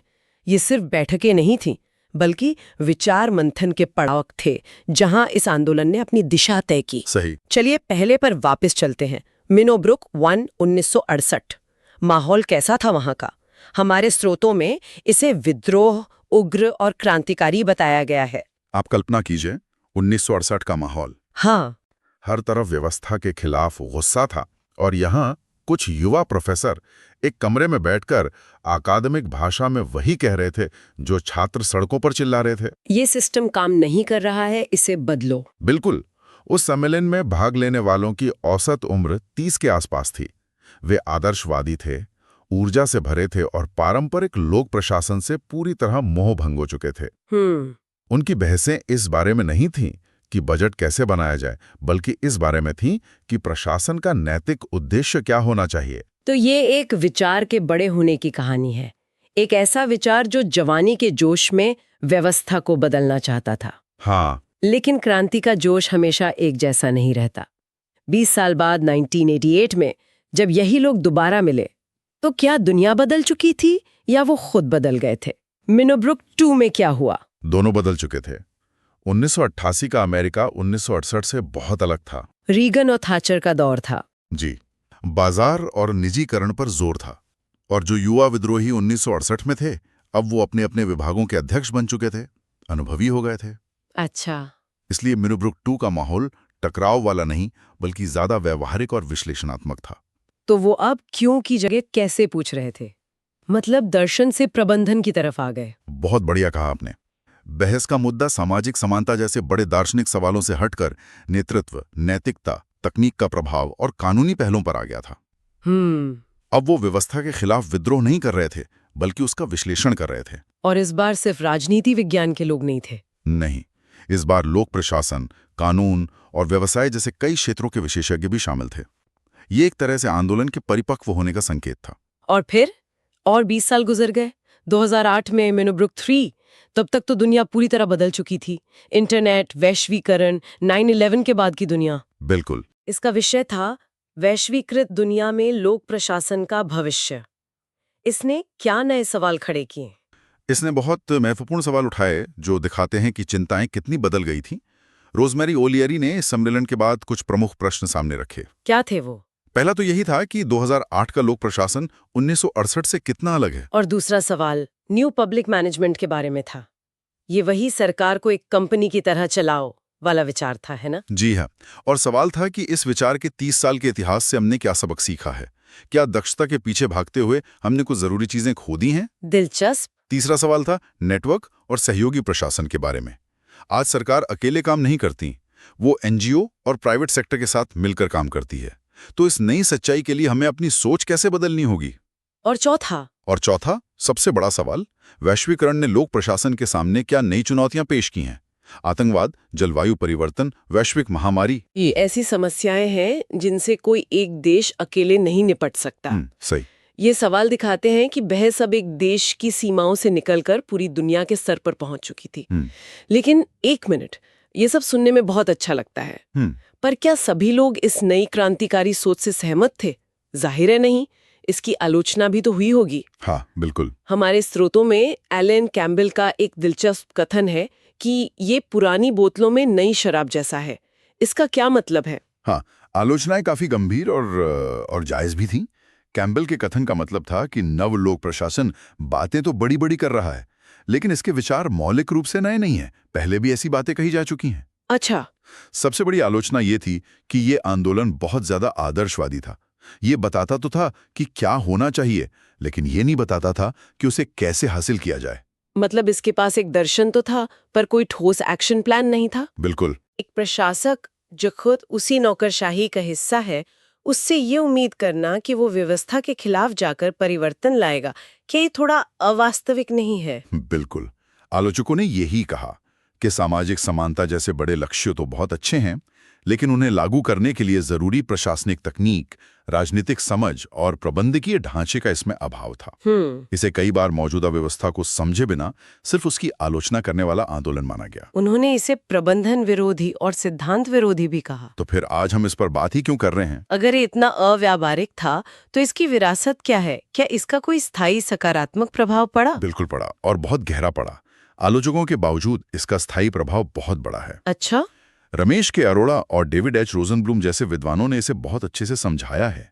इसकी विरासत कोई मैनेजमेंट की किताब या कोई थ्योरी नहीं है, बल्कि मानसिकता में एक स्थायी बदलाव है। कैसा बदलाव? देखिए, नवलोक प्रशासन से पहले किसी बजट मीटिंग में सामाजिक न्याय या नैतिकता जैसे सवाल उठाने पर शायद आपको कमरे से बाहर कर दिया जाता। हाँ, मतलब ये प्रशासन का काम नहीं है। हाँ, प्रशासन का काम बस तटस्थ रहकर काम करना माना जाता था। लेकिन नवलोक प्रशासन ने यह स्थापित कर दिया कि प्रशासन एक गहरा नैतिक और राजनैतिक कार्य है। इसने अकेडमिक और व्यवहारिक दुनिया के बीच की खाई को पाटने की कोशिश की और इसने प्रशासन में सामुदायिक भागीदारी और नागरिकों के प्रति जवाबदेही की बहस को हमेशा के लिए केंद्र में ला दिया। तो हम जो आज गुड गवर्नेंस या सिटीजन सेंट्रिक एडमिनिस्ट्रेशन जैसी बातें सुनते हैं, क्या उनकी जड़ें यहीं से जुड़ी हैं? काफी हद तक। नवलोक प्रशासन की सबसे बड़ी विरासत यही है कि इसने प्रशासन की बातचीत का एजेंडा बदल दिया। इसने वो सवाल पूछे जिन्हें पूछने की हिम्मत पहले कोई नहीं करता था। आज अगर हम सरकार से पारदर्शिता, जवाबदेही और सामाजिक न्याय की उम्मीद करते हैं, तो उस उम्मीद को वैचारिक आधार देने में नवलोक प्रशासन का एक बहुत बड़ा योगदान है। संक्षेप में कहे तो हमने एक विचार की पूरी यात्रा देखी, कैसे 1968 में एक क्रांतिकारी और आदर्शवादी विचार ने जन्म लिया, जो 1988 तक आते आते ज्यादा व्यवहारिक और यथार्थवादी बना, और 2008 तक ये दुनिया भर की जटिल चुनौतियों से जूझने लगा। सही। नवलोक प्रशासन की कहानी असल में एक बदलती दुनिया के साथ कदम मिलाने की कोशिश करते लोक सेवा की कहानी है। बिल्कुल। यह हमें याद दिलाता है कि प्रशासन को हमेशा प्रासंगिक, नैतिक और लोगों के प्रति उत्तरदायी बने रहने के लिए खुद को लगातार बदलते रहना होगा। और इसी सोच को आगे बढ़ाते हुए एक सवाल मन में आता है। क्या? मिनोब्रुक सम्मेलन हर 20 साल में एक तरह के वैचारिक चेक पॉइंट की तरह थे। अगर आज इस दौर में एक मिनोब्रुक 4 आयोजित किया जाए, तो उसका मुख्य एजेंडा क्या होगा? आर्टिफिशियल इंटेलिजेंस, जलवायु परिवर्तन, ऑनलाइन नफरत और वैश्विक महामारी के इस युग में लोक प्रशासन के सामने सबसे बड़ा नैतिक सवाल क्या है? हमारी पीढ़ी के लिए नया सामाजिक समता का सिद्धांत क्या होना चाहिए? बिल्कुल, ये एक ऐसा सवाल है जो सिर्फ प्रशासकों के लिए नहीं, हम सब के सोचने के लिए है। नमस्कार और द डीप डाइव में आपका स्वागत है। आज हम एक ऐसे शब्द पर बात करने वाले हैं जो हमें हर जगह सुनाई देता है, न्यूज में, भाषणों में, सरकारी वेबसाइटों पर। सुशासन। हाँ, सुशासन यानी गुड गवर्नेंस। ये सुनने में बड़ा भारी और गंभीर सा लगता है, लेकिन इसका असल में मतलब क्या है? क्या ये सिर्फ एक नारा है या फिर सरकार को चलाने का कोई ठोस तरीका है? और देखिए, यही आज की हमारी बातचीत का मकसद है। हमारे पास जो स्रोत हैं वो लोक प्रशासन यानी पब्लिक एडमिनिस्ट्रेशन की किताबों से लिए गए हैं, और हम इन्हीं की मदद से इस कॉन्सेप्ट की तह तक जाएंगे। बिल्कुल। हम 3 मुख्य सवालों के जवाब ढूंढने की कोशिश करेंगे। एक, कि ये सुशासन का आइडिया आया कहां से? दूसरा, जब हम कहते हैं अच्छा शासन, तो इसके पैमाने क्या है? इसकी कोई चेकलिस्ट है क्या? और तीसरा, ये कि भारत में इसे हकीकत में बदलने के लिए क्या कोशिशें हुई हैं। तो चलिए शुरू करते हैं सबसे पहले सवाल से। ये शब्द अचानक 90 के दशक में इतना जरूरी क्यों हो गया? देखिए, यहाँ सबसे दिलचस्प बात यह है कि सुशासन का आइडिया किसी राजनीतिक विचारक या दार्शनिक के दिमाग से नहीं निकला। ये विश्व बैंक के अर्थशास्त्रियों की एक जरूरत से पैदा हुआ था। विश्व बैंक से? मुझे तो लगा था ये राजनीति या समाजशास्त्र से जुड़ा कोई विचार होगा। यही तो मजेदार बात है। 80 के दशक में क्या हो रहा था कि विश्व बैंक अफ्रीका के कई गरीब देशों को विकास के लिए बहुत सारा पैसा दे रहा था, लेकिन वो देख रहे थे कि पैसा तो जा रहा है पर जमीन पर कुछ खास बदलाव नहीं दिख रहा। मतलब एक लीक होती बाल्टी में पानी भरने जैसा था। बिल्कुल, क्या बढ़िया कहा आपने। पैसा भ्रष्टाचार और खराब सिस्टम की वजह से गायब हो रहा था और विकास कहीं नजर ही नहीं आ रहा था। अच्छा, तो उन्होंने कहा कि सिर्फ पानी डालने से काम नहीं चलेगा, पहले बाल्टी का छेद बंद करना पड़ेगा। एकदम सही। 1989 में उनकी एक रिपोर्ट आई, sub Saharan Africa from crisis to sustainable growth. इसमें उन्होंने पहली बार खुलकर कहा कि इन देशों में असली समस्या पैसे की कमी नहीं बल्कि शासन की विफलता है, सिस्टम ही टूटा हुआ है। यहीं से सुशासन एक आर्थिक जरूरत बनकर उभरा। ये एक तरह की शर्त बन गई कि हम पैसा तभी देंगे जब आपके यहाँ इसे संभालने और सही जगह पहुंचाने का एक भरोसेमंद ढांचा होगा। तो ये तो बड़ी व्यावहारिक शुरुआत थी। कहने का मतलब है कि ये कोई आदर्शवादी विचार नहीं था, बल्कि ये पक्का करने का एक तरीका था कि पैसे का सही इस्तेमाल हो। हाँ, और फिर 1992 में गवर्नेंस एंड डेवलपमेंट नाम की एक और रिपोर्ट में विश्व बैंक ने इसे और विस्तार दिया। उन्होंने बताया कि इसमें सिर्फ प्रशासनिक चीजें नहीं बल्कि राजनीतिक और कानूनी सुधार भी शामिल हैं। और बस यहीं से ये विचार दुनिया भर की सरकारों, थिंक टैंक्स और यूनिवर्सिटीज में चर्चा का एक बड़ा विषय बन गया। ठीक है, तो ये तो हुआ इसका इतिहास कि पूरा कॉन्सेप्ट वर्ल्ड बैंक से शुरू हुआ ताकि विकास के लिए दिया गया पैसा बर्बाद ना हो। लेकिन फिर सवाल वही है कि अच्छा शासन दिखता कैसा है? क्या ऐसी कोई चेकलिस्ट है? मतलब अगर कोई सरकार दावा करे कि वो सुशासन दे रही है तो हम नागरिक उसे किन पैमानों पर परख सकते हैं? हाँ, इसे आप एक तरह की चेकलिस्ट कह सकते हैं। हमारे स्रोतों के मुताबिक सुशासन के 8 मुख्य स्तंभ या सिद्धांत माने जाते हैं। ये वो बुनियाद हैं जिन पर एक अच्छी सरकार की इमारत खड़ी होती है। 8 सिद्धांत? चलिए इन्हें एक एक कर समझते हैं। पहला है भागीदारी, पार्टिसिपेशन, मतलब लोगों की आवाज सुनी जाए। सुनने में तो बहुत अच्छा लगता है, पर भारत जैसी बड़ी आबादी वाले देश में ये मुमकिन कैसे है? देखिए, यही तो सबसे बड़ी चुनौती है। भागीदारी का मतलब सिर्फ हर 5 साल में वोट देना नहीं है। इसका असली मतलब है कि जो फैसले आपकी जिंदगी पर असर डालते हैं, उनमें आपकी सीधी या आपके चुने हुए प्रतिनिधि के जरिए आवाज शामिल हो। जैसे ग्राम सभाएं? बिल्कुल, जैसे हमारे यहाँ ग्राम सभाएं होती हैं, वो इसका एक छोटा लेकिन बहुत शक्तिशाली उदाहरण है। लेकिन आप सही कह रहे हैं, राष्ट्रीय स्तर पर यह बहुत मुश्किल हो जाता है और यहीं पर बाकी सिद्धांत जैसे पारदर्शिता और जवाबदेही वो ज्यादा अहम हो जाते हैं। ठीक है, तो दूसरा सिद्धांत है कानून का शासन, रूल ऑफ लॉ। ये तो सीधा लगता है कि कानून सबसे ऊपर है। हाँ, पर इसका मतलब सिर्फ कानून बनाना नहीं है। इसका मतलब है कि कानून सबके लिए बराबर हो और बिना किसी भेदभाव के लागू हो। कोई कितना भी अमीर या ताकतवर क्यों न हो, वो कानून से ऊपर नहीं है। इसमें एक स्वतंत्र पुलिस, निष्पक्ष अदालतें और मानवाधिकारों की सुरक्षा, ये सब कुछ शामिल है। जब कानून का राज होता है, तभी तो नागरिकों को भरोसा होता है कि उनके साथ अन्याय नहीं होगा। और कानून के राज को मजबूत करता है तीसरा सिद्धांत, पारदर्शिता, ट्रांसपेरेंसी, यानी सब कुछ खुला खुला हो। बिल्कुल, सरकार जो भी कर रही है वो एक खुली किताब की तरह होनी चाहिए। फैसले क्यों और कैसे लिए जा रहे हैं, इसकी जानकारी जनता को मिलनी चाहिए। जैसे हम ये पूछ सकें कि हमारे इलाके में जो नई सड़क बनी, उसका ठेका किससे, कितने में और क्यों मिला। तो सूचना का अधिकार यानी आरटीआई इसी का एक उदाहरण हुआ। आरटीआई इसका सबसे बड़ा और मजबूत हथियार है। बिल्कुल। और पारदर्शिता से ही जुड़ा है चौथा सिद्धांत, अनुक्रियाशीलता, रिस्पॉन्सिवनेस। इसका क्या मतलब हुआ, अनुक्रियाशीलता? इसका मतलब है कि सरकार सिर्फ जानकारी ही ना दे, बल्कि लोगों की शिकायतों और जरूरतों पर तेजी से काम भी करे। अगर आपने नगर निगम में टूटी सड़क की शिकायत की है, तो उस पर एक तय समय में कार्रवाई होनी चाहिए। ये सिर्फ सेवा देना नहीं है, बल्कि सही समय पर सेवा देना है। सरकार को जनता की सुननी होगी और उस पर प्रतिक्रिया देनी होगी। अगला सिद्धांत मुझे बड़ा दिलचस्प लगा, सर्वसम्मति उन्मुख, कंसेंसस ओरिएंटेड। ये सुनने में थोड़ा अजीब है।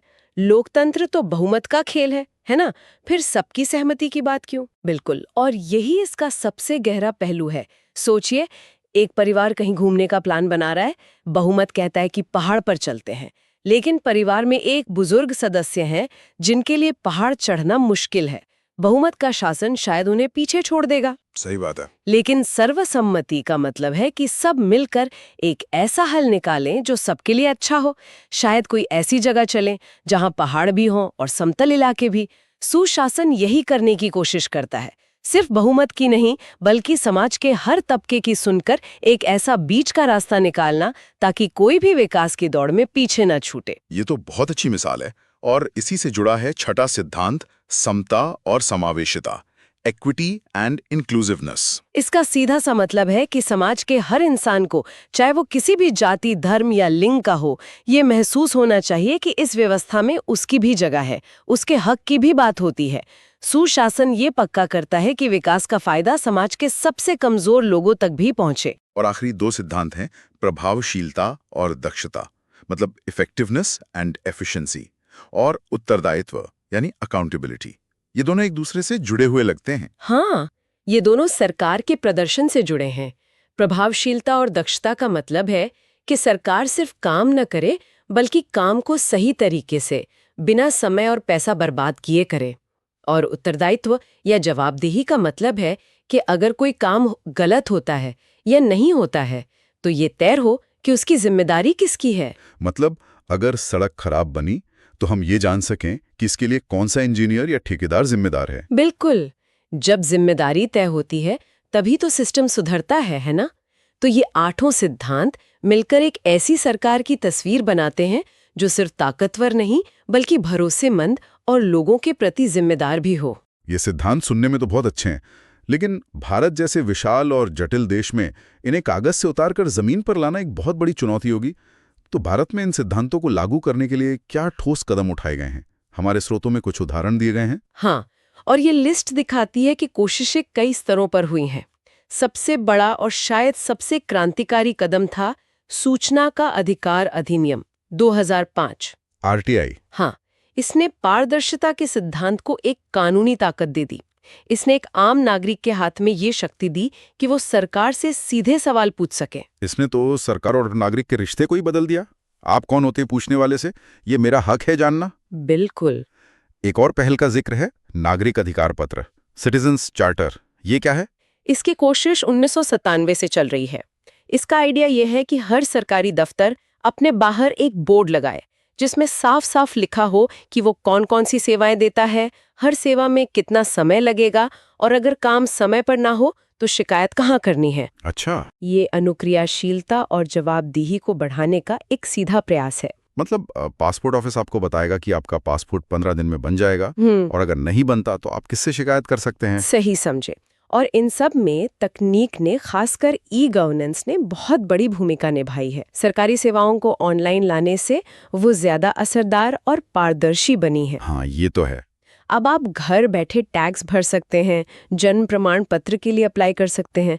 इससे न सिर्फ लोगों का समय बचता है, बल्कि बाबू और बिचौलियों के चक्कर में जो भ्रष्टाचार होता है उस पर भी रोक लगती है। हमारे स्रोतों में कुछ बड़े संस्थागत सुधारों का भी जिक्र है, जैसे द्वितीय प्रशासनिक सुधार आयोग और लोकपाल। हाँ, 2005 में बने प्रशासनिक सुधार आयोग का काम ही था कि वो पूरे सरकारी तंत्र को सुधारने के लिए सुझाव दे।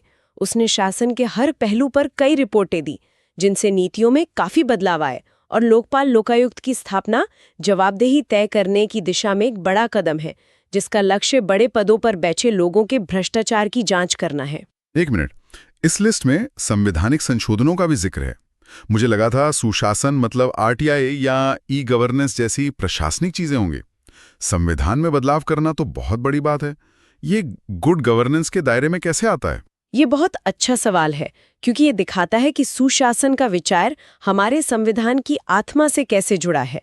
जैसे 89वां संविधान संशोधन, जिसने राष्ट्रीय अनुसूचित जनजाति आयोग बनाया, ये क्या करता है? ये समता और समावेशिता के सिद्धांत को मजबूत करता है। अच्छा, ये पक्का करता है कि देश के आदिवासी समुदायों के हितों की रक्षा के लिए एक समर्पित संवैधानिक संस्था हो। इसी तरह शिक्षा के अधिकार से जुड़े प्रावधान भी हर बच्चे को बराबरी का मौका देकर समावेशिता के लक्ष्य को ही तो आगे बढ़ाते हैं। समझ गया। तो ये सिर्फ प्रशासनिक सुधार नहीं है, बल्कि सामाजिक न्याय को सुनिश्चित करने का भी एक तरीका है। अब अगर हम इन सब कोशिशों को एक साथ देखें तो एक स्रोत में सुधार के कुछ मुख्य क्षेत्रों की सूची है। ये एक तरह से पूरी बातचीत का सार लगता है कि आखिर इन सब से हम हासिल क्या करना चाहते हैं। हाँ, ये उन लक्ष्यों को दिखाता है जिन्हें सुशासन के जरिए हासिल करने की कोशिश की जाती है।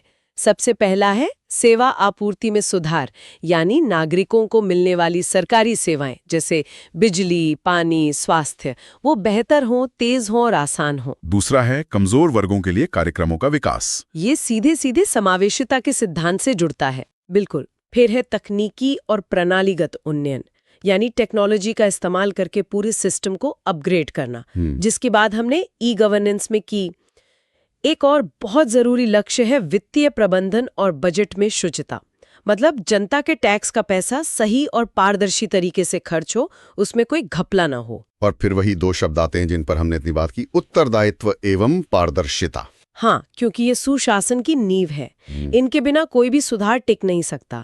और आखिर में एक बहुत ही मानवीय लक्ष्य है लोक सेवा मनोदशा एवं भ्रष्टाचार रोधन, यानी सरकारी कर्मचारियों में जनता के सेवक होने का भाव पैदा करना और भ्रष्टाचार को जड़ से खत्म करने के लिए एक मजबूत व्यवस्था बनाना। अगर हम इन लक्ष्यों को देखें तो ये सीधे सीधे सुशासन की उन 8 विशेषताओं से जुड़ते हैं जिनकी हमने पहले चर्चा की थी। ये दिखाता है कि कैसे सिद्धांत और व्यवहार एक दूसरे से जुड़े हुए हैं। तो आज हमने सुशासन की पूरी कहानी को समझा, ये कैसे विश्व बैंक की एक रिपोर्ट में लीक होती बाल्टी की समस्या से शुरू हुई एक अवधारणा से आज सरकार चलाने का एक मजबूत फ्रेमवर्क बन गया है। हमने इसके 8 मुख्य स्तंभों को समझा, भागीदारी से लेकर जवाबदेही तक, और ये भी देखा कि भारत में इन सिद्धांतों को लागू करने के लिए आरटीआई से लेकर ई गवर्नेंस और संवैधानिक सुधारों तक कितनी महत्वपूर्ण कदम उठाए गए हैं। जो बात यहाँ सबसे ज्यादा ध्यान खींचती है वो ये है कि सुशासन सिर्फ कुछ कानून और नीतियां बना देना नहीं है, ये एक लगातार चलने वाली प्रक्रिया है। और इससे भी ज्यादा ये एक मानसिकता है, सरकार और नागरिकों दोनों की। इसका असली मकसद शासन को ज्यादा मानवीय, ज्यादा जवाबदेह और सबके लिए आसान बनाना है। बिल्कुल। और ये सब जानने के बाद एक सवाल दिमाग में आता है, हम आर्टिफिशियल इंटेलिजेंस यानी एआई के एक नए दौर में जी रहे हैं। एआई सरकारी कामकाज को पूरी तरह बदल सकता है, शायद ज्यादा तेजी से और बिना गलती के। हाँ, इसकी बहुत संभावना है। ऐसे में सोचना दिलचस्प होगा कि क्या सुशासन के ये 8 सिद्धांत भविष्य में बदल जाएंगे? क्या एआई के आने से पारदर्शिता का मतलब बदल जाएगा, या जवाबदेही के मायने वही रहेंगे जो आज हैं? अगर कोई फैसला एक एल्गोरिदम लेता है तो उसकी जिम्मेदारी किसकी होगी? ये एक ऐसा सवाल है जिसका जवाब हमें आने वाले समय में मिलकर खोजना हो। आज हम एक ऐसे विषय की गहराई में उतर रहे हैं जो हमारी रोजमर्रा की जिंदगी से सीधे तौर पर जुड़ा हुआ है, भले ही हम इस पर ज्यादा ध्यान ना देते हों। विषय है ई प्रशासन, या जिसे हम ई गवर्नेंस भी कहते हैं। और ये सिर्फ एक भारी भरकम तकनीकी शब्द नहीं है, ये असल में शासन करने के तरीके को और सरकार और हमारे बीच के रिश्ते को पूरी तरह से बदलने की एक कोशिश है। बिल्कुल। हमारे पास जो स्रोत हैं वो इसकी पूरी कहानी बताते हैं, मतलब ये शुरू कैसे हुआ, भारत में कैसे बढ़ा, इसके क्या क्या पहलू हैं। तो हमारी कोशिश यही रहेगी कि इन स्रोतों से सबसे जरूरी बातें निकालकर एक साफ तस्वीर पेश की जाए। हाँ, चलिए शुरू करते हैं। तो चलिए इसे खोलना शुरू करते हैं। सबसे पहला और बुनियादी सवाल, जब हम ई प्रशासन कहते हैं तो इस ई का मतलब क्या है? देखिए, ई का सीधा सा मतलब है इलेक्ट्रॉनिक।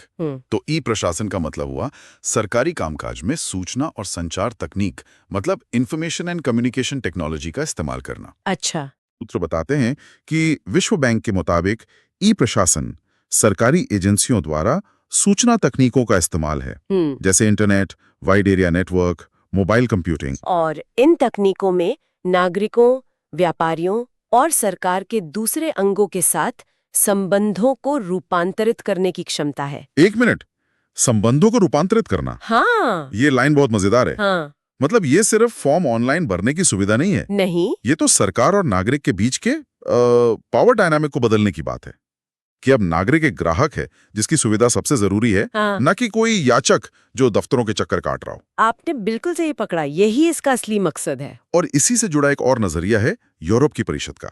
अच्छा, वो क्या कहते हैं? वे इसे 3 खास हिस्सों में देखते हैं।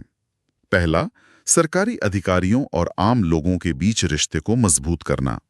दूसरा, लोकतंत्र की पूरी प्रक्रिया में तकनीक का इस्तेमाल। मतलब वोटिंग से लेकर नीति निर्माण में राय देने तक। हाँ, बिल्कुल, जिसे वे इलेक्ट्रॉनिक डेमोक्रेसी या ई डेमोक्रेसी भी कहते हैं। और तीसरा, लोगों को दी जाने वाली सार्वजनिक सेवाओं को बेहतर और तेज बनाना। तो ये सिर्फ सर्विस डिलीवरी नहीं, बल्कि नागरिक की भागीदारी बढ़ाने का भी एक जरिया है। सही। ये तो वैश्विक परिभाषाएं हुई, लेकिन हम सब जानते हैं कि भारत में किसी भी योजना को लागू करने की अपनी चुनौतियां और अपनी कहानी होती है। तो हमारे देश में ये सफर कैसे शुरू हुआ? भारत में इसकी नींव काफी पहले पड़नी शुरू हो गई थी, लेकिन असल तेजी आई 1990 के दशक के आखिर में।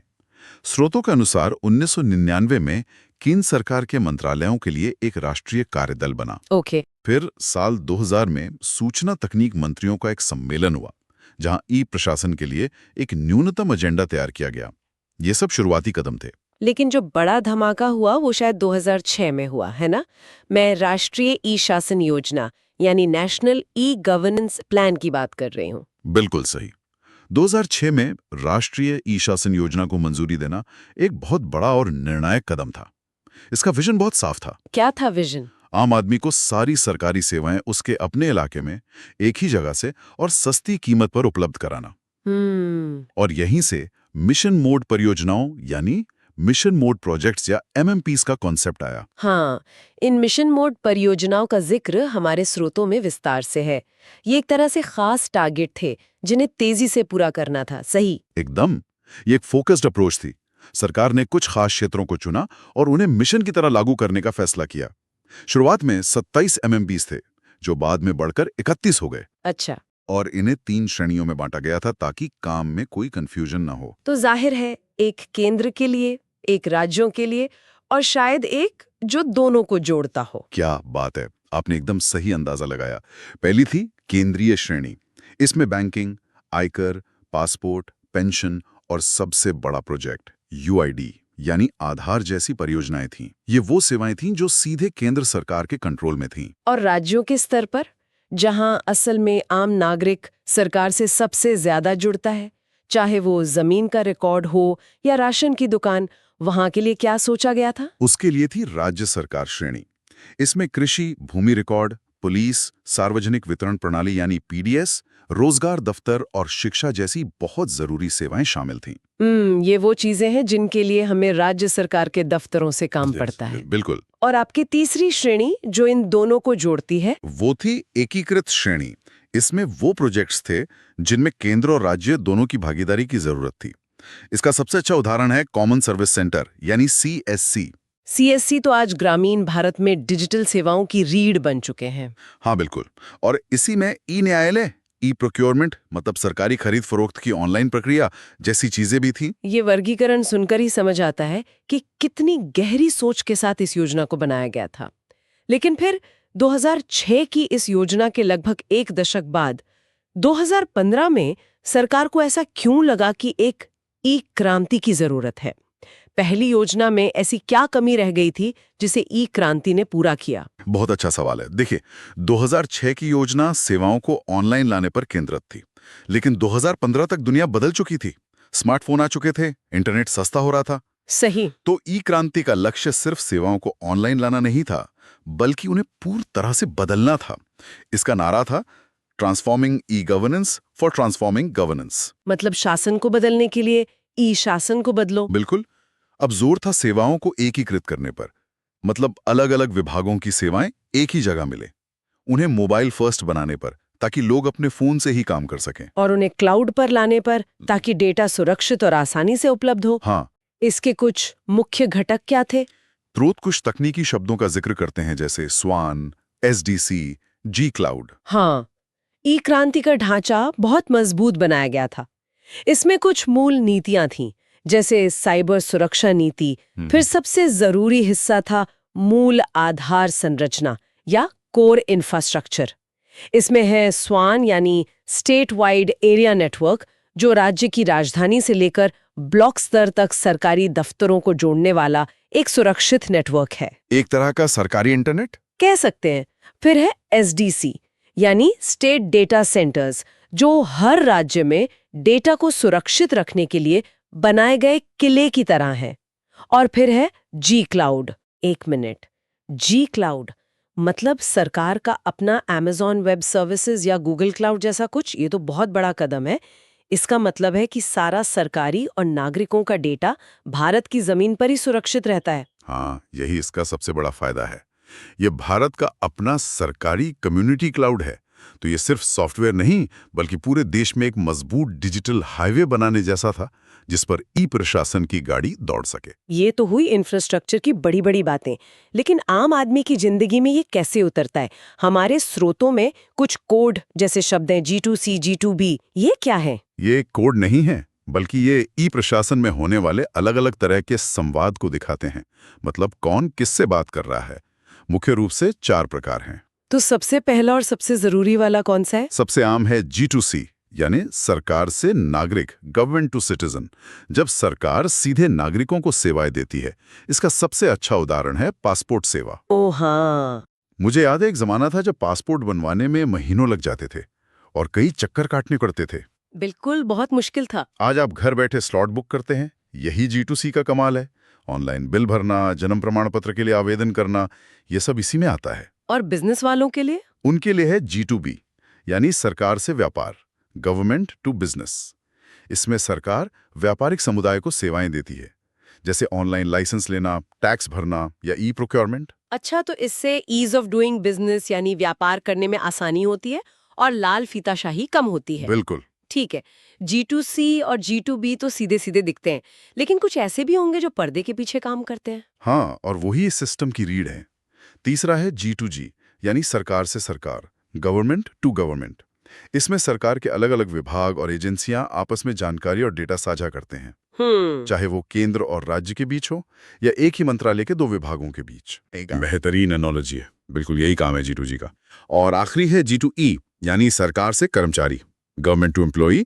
इसमें सरकार अपने कर्मचारियों से जुड़ती है। अच्छा, जैसे ऑनलाइन सैलरी स्लिप, छुट्टी के लिए आवेदन, सर्विस रिकॉर्ड का रखरखाव। हाँ, ये सब। इससे अंदरूनी कामकाज तेज और पारदर्शी होता है। तो इन सब का अंतिम परिणाम क्या है?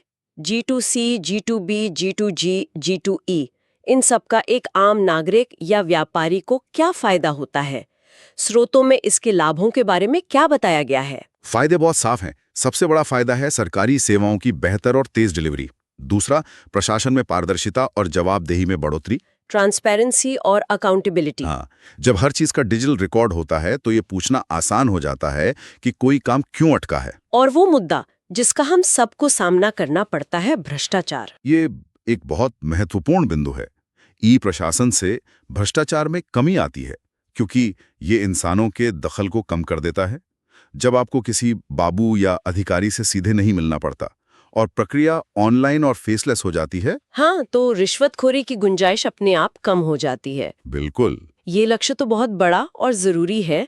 इसके अलावा कागजी कार्रवाई भी तो कम होती होगी। बेशक, कागजी कार्रवाई कम होती है, प्रक्रियाओं को आसान बनाया जाता है, जिससे समय और पैसा दोनों बचता है।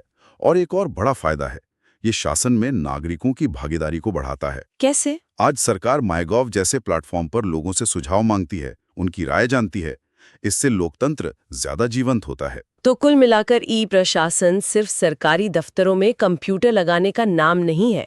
ये तकनीक का इस्तेमाल करके सरकार, नागरिकों और व्यापार के बीच के रिश्ते को ही एक नया रूप देने की कोशिश है। प्रक्रियाओं को आसान बनाना, शासन को ज्यादा खुला, जवाबदेह और हर किसी की पहुंच में लाना ही इसका असली मकसद है। बिल्कुल, ये शासन को नागरिक के दरवाजे तक ले जाने की एक यात्रा है, जिसमें तकनीक एक शक्तिशाली माध्यम है। और ये यात्रा अभी खत्म नहीं हुई है। ये समय और नई तकनीक के साथ लगातार विकसित होती रहेगी। आज की इस चर्चा के बाद एक सवाल मन में आता है। स्रोतों ने हमें G2C, G2B और G2G जैसे संवाद के प्रकारों के बारे में बताया। भविष्य को देखते हुए जब आर्टिफिशियल इंटेलिजेंस यानी AI और इंटरनेट ऑफ थिंग्स यानी IoT जैसी तकनीकें हमारे जीवन का और भी अभिन्न हिस्सा बन जाएंगी, तब सरकार और समाज के बीच किस नए प्रकार का संवाद उभर सकता है? क्या हम G2D यानी गवर्नमेंट टू डिवाइस की बात करेंगे, जहां हमारी स्मार्ट कार खुद ही ट्रैफिक चालान भर देगी? इस पर विचार करना दिलचस्प होगा। सरकार शब्द सुनते ही क्या तस्वीर बनती है? धूल भरी फाइलें, लंबी लाइनें और ऐसे नियम जो शायद उन्हें बनाने वालों को भी समझ नहीं आते। हाँ, बिल्कुल। सालों तक दुनिया भर में यही एक आम शिकायत थी। हाँ, लेकिन फिर 80 और 90 के दशक में एक ऐसा विचार आया जिसने सब कुछ बदलने का दावा किया। एक ऐसा सवाल जिसने पूरी दुनिया की सरकारों को हिलाकर रख दिया। क्या सरकार को एक कंपनी की तरह चलाया जा सकता है? और आज हम इसी क्रांतिकारी विचार की कहानी में उतरने वाले हैं, जिसे नव लोक प्रबंधन या न्यू पब्लिक मैनेजमेंट मतलब एनपीएम कहा जाता है। बिल्कुल। हमारे पास जो स्रोत हैं वे इस आइडिया की पूरी जन्म कुंडली बताते हैं। ये कहाँ से आया, इसके पीछे की सोच क्या थी और इसने हमारे आसपास की दुनिया को असल में कैसे बदला। ये सिर्फ किताबों में बंद कोई थ्योरी नहीं है, ये एक आंदोलन था जिसने हमारे अस्पताल, स्कूल, यहाँ तक कि हमारे गली से कचरा उठाने के तरीके को भी हमेशा के लिए बदल दिया। आज की हमारी पड़ताल का मिशन यही समझना है कि और ज्यादा सरकार की जगह एक बेहतर सरकार की मांग ने लोक प्रशासन की पूरी तस्वीर कैसे पलट दी। चलिए शुरू करते हैं। ठीक है, तो चलिए इस कहानी को शुरू से शुरू करते हैं। ये नव लोक प्रबंधन आखिर था क्या भला? स्रोत इसे लोक प्रशासन का दूसरा आविष्कार कहते हैं। ये तो बहुत बड़ा दावा है। ये बड़ा दावा इसलिए है क्योंकि ये विचार दो अलग-अलग दुनियाओं का मिश्रण था। सरकार का काम और बिजनेस चलाने का तरीका। दो दुनिया मतलब अकादमिक भाषा में इसे संश्लेषण कहते हैं। ये लहर ब्रिटेन में थैचर और अमेरिका में रीगन के दौर में उठी। सरल शब्दों में कहे तो इसने सरकार से पूछा कि क्या और क्यों करना है, लेकिन उस काम को करने का कैसे वाला हिस्सा वो पूरी तरह से प्राइवेट सेक्टर से उधार ले लिया। अच्छा, यहाँ एक बात जो मुझे बहुत दिलचस्प लगी, स्रोत बताते हैं कि इसका लक्ष्य 3E हासिल करना था: कुशलता, मितव्ययिता और प्रभावशीलता। सुनने में तो ये भारी भरकम शब्द लगते हैं। हाँ, पर असल में ये बहुत प्रैक्टिकल है। चलिए एक सरकारी अस्पताल का उदाहरण लेते हैं। मितव्ययिता कहती थी कि अस्पताल को जरूरत से ज्यादा दवाइयां खरीदकर गोदाम में नहीं भरनी चाहिए, क्योंकि वो एक्सपायर हो सकती है ना? बिल्कुल। कुशलता कहती थी कि एक मरीज को डॉक्टर से मिलने के लिए 3 घंटे लाइन में नहीं लगना चाहिए, ये समय 30 मिनट होना चाहिए। और सबसे जरूरी प्रभावशीलता ये सवाल पूछती थी कि क्या ये अस्पताल वाकई लोगों को ठीक कर रहा है या सिर्फ बिस्तर भर रहा है। अरे वाह, इस तरह सोचने पर तो पूरा नजरिया ही बदल जाता है। तो मतलब अब सरकार सिर्फ नियम कानून बनाने वाली संस्था नहीं रही, बल्कि एक ऐसी मैनेजर बन गई जिसे नतीजे देने थे, एकदम सही चाहिए। उनका कहना था कि पारंपरिक सरकार एक पुराना औजार बन चुकी थी जिसे अब बदलने का वक्त आ गया था। अच्छा, तो सरकार को एक कंपनी की तरह चलाने का ये विचार आया, लेकिन ये किसी एक व्यक्ति के दिमाग की उपज तो नहीं होगी। स्रोत इस बारे में क्या बताते हैं कि किन बड़ी सोचों ने इसे जन्म दिया? इसके पीछे 2 बड़े और मजेदार विचार काम कर रहे थे। पहला विचार नौकरशाही पर एक सीधा हमला था। हमला? किस तरह का हमला? एक तरह से मनोवैज्ञानिक हमला। इस थियरी को मानने वालों का कहना था कि सरकारी अधिकारी भी किसी भी इंसान की तरह पहले अपना भला सोचते हैं। क्या मेरा डिपार्टमेंट बड़ा हो रहा है? क्या मेरा बजट बढ़ रहा है?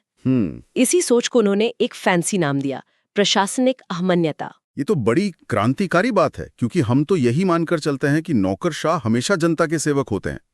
तो अगर अधिकारी अपने स्वार्थ के लिए काम कर रहे हैं तो उनसे जनता का भला कैसे करवाया जाए? यहीं पर पहला वैचारिक स्तंभ आता है, जन चयन उपागम। इसके सबसे बड़े समर्थक थे विंसेंट ऑस्ट्रोम। उन्होंने कहा कि एक ही बड़ी विशालकाय सरकारी संस्था हर नागरिक की जरूरत पूरी नहीं कर सकती। तो समाधान क्या था? उनका समाधान था, मुकाबला करवाओ। सोचिए, अगर पासपोर्ट बनवाने के लिए शहर में 2 सरकारी ऑफिस होते और आप चुन सकते कि कहाँ जाना है, जाहिर है आप वहां जाते जहां काम जल्दी होता और स्टाफ का व्यवहार अच्छा होता। बिल्कुल, बस यही था संस्थागत बहुलवाद का आइडिया। एक दूसरे से मुकाबला करवाओ ताकि सर्विस अपने आप सुधर जाए। यानी सरकार को छोटे छोटे हिस्सों में तोड़ दो और उन्हें आपस में भिड़ा दो ताकि नागरिक को फायदा हो। ये तो बहुत दिलचस्प है। हाँ, और दूसरा जो विचार था वो था नव टेलरवाद। हाँ, ये सुनने में काफी तकनीकी लगता है, हैं? पर इसका मतलब सीधा है, प्राइवेट सेक्टर के फैक्ट्री मैनेजमेंट के तरीके अपनाओ। स्रोत में मोहित भट्टाचार्य इसके 4 मुख्य सुझाव बताते हैं। पहला, प्रदर्शन का मूल्यांकन। मतलब सिर्फ ये मत देखो कि काम हुआ, ये देखो कि कितना अच्छा हुआ। उसे नापो, है ना? हाँ, उसे नापो। दूसरा, व्यक्तिगत जिम्मेदारी। हर काम के लिए किसी एक व्यक्ति को जिम्मेदार ठहराओ। अगर कोई फाइल अटकी है तो पता होना चाहिए कि वो किसके टेबल पर अटकी है। और तीसरा, शायद सबसे विवादित रहा होगा, व्यक्तिगत प्रोत्साहन। यानी अच्छा काम तो इनाम और गलती पर सजा। हाँ, और ये सरकारी नौकरियों के लिए एक बहुत बड़ा बदलाव था, जहां नौकरी की सुरक्षा को बहुत अहम माना जाता था। और चौथा, जो शायद सबसे बड़ा बदलाव था, वो था लागत का हिसाब। लागत का हिसाब। हाँ, मतलब एक सड़क बनाने में या एक मरीज का इलाज करने में सरकार का असल में कितना पैसा खर्च हो रहा है, इसका पाई का हिसाब रखना। ठीक वैसे ही जैसे कोई कंपनी अपनी टॉफी की लागत निकालती है। समझ गया। तो हमारे पास ये बड़े बड़े विचार आ गए, लेकिन अगर कोई सरकार इन्हें अपनाना चाहे तो उसे असल में करना क्या होगा? इसका कोई एक्शन प्लान भी था? हाँ, किन्हीं लोगों ने इसका एक्शन प्लान दिया। क्रिस्टोफर हुड और R.A.W. रोड्स जैसे विचारकों ने इसके कुछ सिद्धांत बताए। अगर हम सबको मिलाकर देखें तो सार यही निकलता है, प्रक्रियाओं और नियमों से ज्यादा नतीजों पर ध्यान दो, आउटपुट पर फोकस करो। एग्जैक्टली। सरकारी विभागों में एकाधिकार खत्म करके प्रतिस्पर्धा लाओ, चाहे ठेके देकर या किसी और तरीके से। मैनेजमेंट का तरीका प्राइवेट सेक्टर से सीखो और हर काम में पैसे का पूरा मूल्य वसूलने पर जोर दूं। स्रोत में ऑसबर्न और गेबलर की उद्यमशील सरकार की 10 विशेषताओं का भी जिक्र है। ये तो एक पूरी गाइड बुक या रेसिपी बुक जैसी लगती है। हाँ, और वे बहुत व्यवहारिक हैं। चलिए कुछ पर बात करते हैं। उनकी पहली और सबसे मशहूर विशेषता है उत्प्रेरक सरकार। अच्छा, इसका मतलब था कि सरकार को चप्पू चलाने के बजाय जहाज को दिशा देनी चाहिए। हाँ, ये मैंने पढ़ा है, बहुत मशहूर लाइन है ये। मतलब सरकार खुद हर काम ना करे। सड़क बनाने से लेकर स्कूल चलाने तक वो निजी क्षेत्र या गैर सरकारी संगठनों को प्रेरित करे और उनके लिए नीतियां बनाए। यानी सरकार एक ठेकेदार या मैनेजर की भूमिका में आ जाए। लेकिन इस सब में आम नागरिक कहाँ है? यहीं पर उनकी दूसरी बड़ी विशेषता आती है, ग्राहक निर्देशित सरकार। ये विचार था कि सरकार को नागरिकों को ग्राहक या उपभोक्ता समझना चाहिए। ग्राहक? हाँ, ग्राहक। और उनकी जरूरतों के हिसाब से सेवाएं देनी चाहिए, न कि नौकरशाही की सुविधा के हिसाब से। इसमें नागरिकों को विकल्प देना, उनका सर्वे करना, ये सब शामिल था।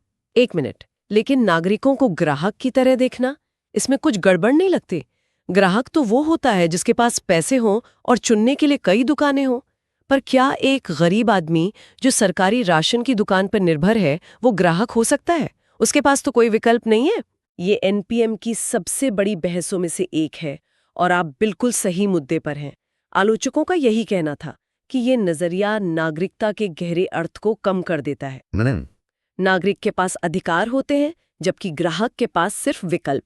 हम इस पर आखिर में जरूर लौटेंगे, लेकिन NPM के समर्थकों का तर्क था कि कम से कम ग्राहक समझने से सरकारी दफ्तरों का रवैया तो बदलेगा। अच्छा, कैसे? वे नागरिक को एक असहाय लाभार्थी समझने के बजाय एक ऐसा व्यक्ति समझेंगे जिसे खुश करना जरूरी है ना? समझ गया। और एक और विशेषता जिसका बार बार जिक्र है, वो है बाजारोन्मुख सरकार। इसका क्या मतलब है? इसका मतलब है कि सिर्फ डंडे या आदेश से बदलाव लाने की कोशिश मत करो, बल्कि बाजार जैसी व्यवस्था बनाओ। कोई उदाहरण? जैसे अगर आप प्रदूषण कम करना चाहते हैं तो सिर्फ फैक्ट्रियों पर जुर्माना लगाने के बजाय एक ऐसी व्यवस्था बना सकते हैं जहां जो फैक्ट्री कम प्रदूषण करे उसे आर्थिक फायदा हो। मतलब लोगों को सही काम करने के लिए प्रेरित करना। ये सब सुनने में तो बहुत क्रांतिकारी लगता है, लेकिन क्या ये सिर्फ कागज पर ही रहा, या दुनिया भर की सरकारों ने वाकई इन चीजों को लागू किया? जमीन पर इसका क्या असर हुआ? अरे, इसका असर बहुत व्यापक और गहरा था। ये सिर्फ किताबी बातें नहीं रही। सबसे पहले तो निजीकरण की एक लहर चल पड़ी। प्राइवेटाइजेशन? हाँ, इसके पीछे सोच ये थी कि सरकार का काम टेलीफोन कंपनी या एयरलाइन चलाना नहीं है, तो दुनिया भर में सरकारों ने अपने बड़ी बड़ी कंपनियों को प्राइवेट हाथों में सौंपना शुरू कर दिया। और ठेके पर काम देने का चलन भी इसी दौर में बढ़ा, जिसे कॉन्ट्रैक्टिंग आउट कहते हैं। हाँ, शहरों में कचरा उठाने से लेकर सरकारी दफ्तरों में कंप्यूटर लगाने तक सरकारें खुद काम करने के बजाय निजी कंपनियों को ठेके देने लगीं। तर्क वही था, प्रतिस्पर्धा से गुणवत्ता बढ़ेगी और लागत घटेगी। और इसके साथ ही सरकार के आकार को छोटा करने, मतलब डाउनसाइजिंग पर भी जोर दिया गया। हाँ, कई देशों ने अपने बजट और कल्याणकारी योजनाओं पर खर्च में कटौती की। और आम आदमी के लिए सबसे सीधा और दिखने वाला बदलाव क्या था? शायद सबसे सीधा असर नागरिक अधिकार पत्र या सिटीजन्स चार्टर के रूप में दिखा। मुझे याद है 90s के दशक में जब ये भारत में आया तो ये एक बहुत बड़ी बात थी। पहली बार कोई सरकारी दफ्तर अपने दफ्तर के बाहर एक बोर्ड पे लिख रहा था कि आपका जन्म प्रमाण पत्र 7 दिन में बन जाएगा और अगर नहीं बना तो आप इस अधिकारी से शिकायत कर सकते हैं। हाँ, आज ये हमें आम बात लगती है, लेकिन उस वक्त ये क्रांति थी। बिल्कुल, ये सीधे तौर पर नागरिक को एक ग्राहक के रूप में देखने का नतीजा था, जिसे ये जानने का हक है कि उसे दिए गए टैक्स के बदले में क्या और कैसी सेवा मिलेगी। तो आज हमने देखा कि नव लोक प्रबंधन सिर्फ एक किताबी विचार नहीं था, बल्कि एक शक्तिशाली आंदोलन था जिसने सरकारों के सोचने और काम करने के तरीके को जड़ से चुनौती दी। इसने सरकार को एक धीमे, नियमबद्ध संगठन से एक फुर्तीले, परिणाम उन्मुख उद्यम में बदलने का सपना देखा। ये एक ऐसी यात्रा थी जिसमें कुशलता, प्रदर्शन और नतीजों को सबसे आगे रखा गया। और इसके प्रभाव हमें आज भी अपनी सार्वजनिक सेवाओं में दिखाई देते हैं, चाहे वो निजीकरण हो, प्रदर्शन का मूल्यांकन हो या फिर वो नागरिक चार्टर जो हर सरकारी दफ्तर के बाहर लगा होता है। और इसी के साथ हम आज की ये गहरी पड़ताल समाप्त करते हैं, लेकिन आपके सोचने के लिए एक सवाल छोड़ जाते हैं। स्रोत बार बार नागरिकों को उपभोक्ता या ग्राहक के रूप में देखने की बात करता है। जब हम सार्वजनिक सेवाओं को, जैसे कि शिक्षा या स्वास्थ्य, बाजार की नजर से देखने लगते हैं, तो क्या कुछ खोने का भी खतरा होता है? जब एक सरकार का मुख्य ध्यान अधिकारों वाले नागरिकों से हटकर विकल्पों वाले ग्राहकों पर चला जाता है, तो क्या कोई ऐसी चीज है जो पीछे छूट जाती है? तो आज हमारे सामने जो स्रोत हैं वो लोक प्रशासन और प्रबंधन के कुछ सबसे बड़े नामों और उनकी किताबों की एक कह सकते हैं कि एक लंबी चौड़ी सूची है। हाँ, और पहली नजर में ये किसी यूनिवर्सिटी के सिलेबस जैसी लग सकती है, बस नाम और साल। बिल्कुल, लेकिन असल में ये एक खजाना है और आज हमारी चर्चा का मकसद इसी को डिकोड करना है। हाँ। हम सिर्फ नाम नहीं पढ़ेंगे, नहीं। बल्कि इन किताबों के जरिए विचारों के विकास की कहानी को समझेंगे। कैसे एक विचार ने दूसरे को जन्म दिया, कैसे एक थ्योरी की कमियों से दूसरी थ्योरी निकली। सही बात है, ये सिर्फ एक लिस्ट नहीं बल्कि एक तरह का बौद्धिक नक्शा है। ये दिखाता है कि आज हम सरकारों और कंपनियों के बारे में जैसा सोचते हैं, वहां तक हम पहुंचे कैसे। चलिए तो फिर इस कहानी को परत दर परत खोलते हैं। ठीक है, तो शुरू करते हैं। इस सूची में सबसे दिलचस्प बात यह है कि ये सीधे 20वीं सदी के मैनेजमेंट गुरुओं से शुरू नहीं होती। हाँ। ये हमें बहुत पीछे ले जाती है, हजारों साल पीछे। हाँ, यहाँ कौटिल्य की अर्थशास्त्र है, प्लेटो की रिपब्लिक, अरस्तु की पॉलिटिक्स। मतलब आज के मैनेजमेंट की चर्चा में इन प्राचीन ग्रंथों का क्या काम? ये एक बहुत जरूरी सवाल है। इनका काम हमें ये याद दिलाना है कि संगठन, शक्ति, शासन, ये सब बुनियादी सवाल नए नहीं हैं। जैसे आज एक सीईओ अपनी कंपनी के लिए जो नीतियां बनाता है, कौटिल्य अर्थशास्त्र में एक राजा को अपने राज्य को बचाने और बढ़ाने के लिए वही सब करने की सलाह दे रहे थे। अच्छा। हाँ, टैक्स कैसे वसूलें, अधिकारियों पर नजर कैसे रखें, खजाना कैसे भरें, ये सब मैनेजमेंट की तो सवाल हैं। यानी संदर्भ बदल गया है, राजा की जगह सीईओ आ गए हैं, लेकिन प्रबंधन के मूल सिद्धांत एग्जैक्टली वो कहीं ना कहीं वही हैं। एकदम। मैकियावेली की द प्रिंस भी इसी कड़ी का हिस्सा है।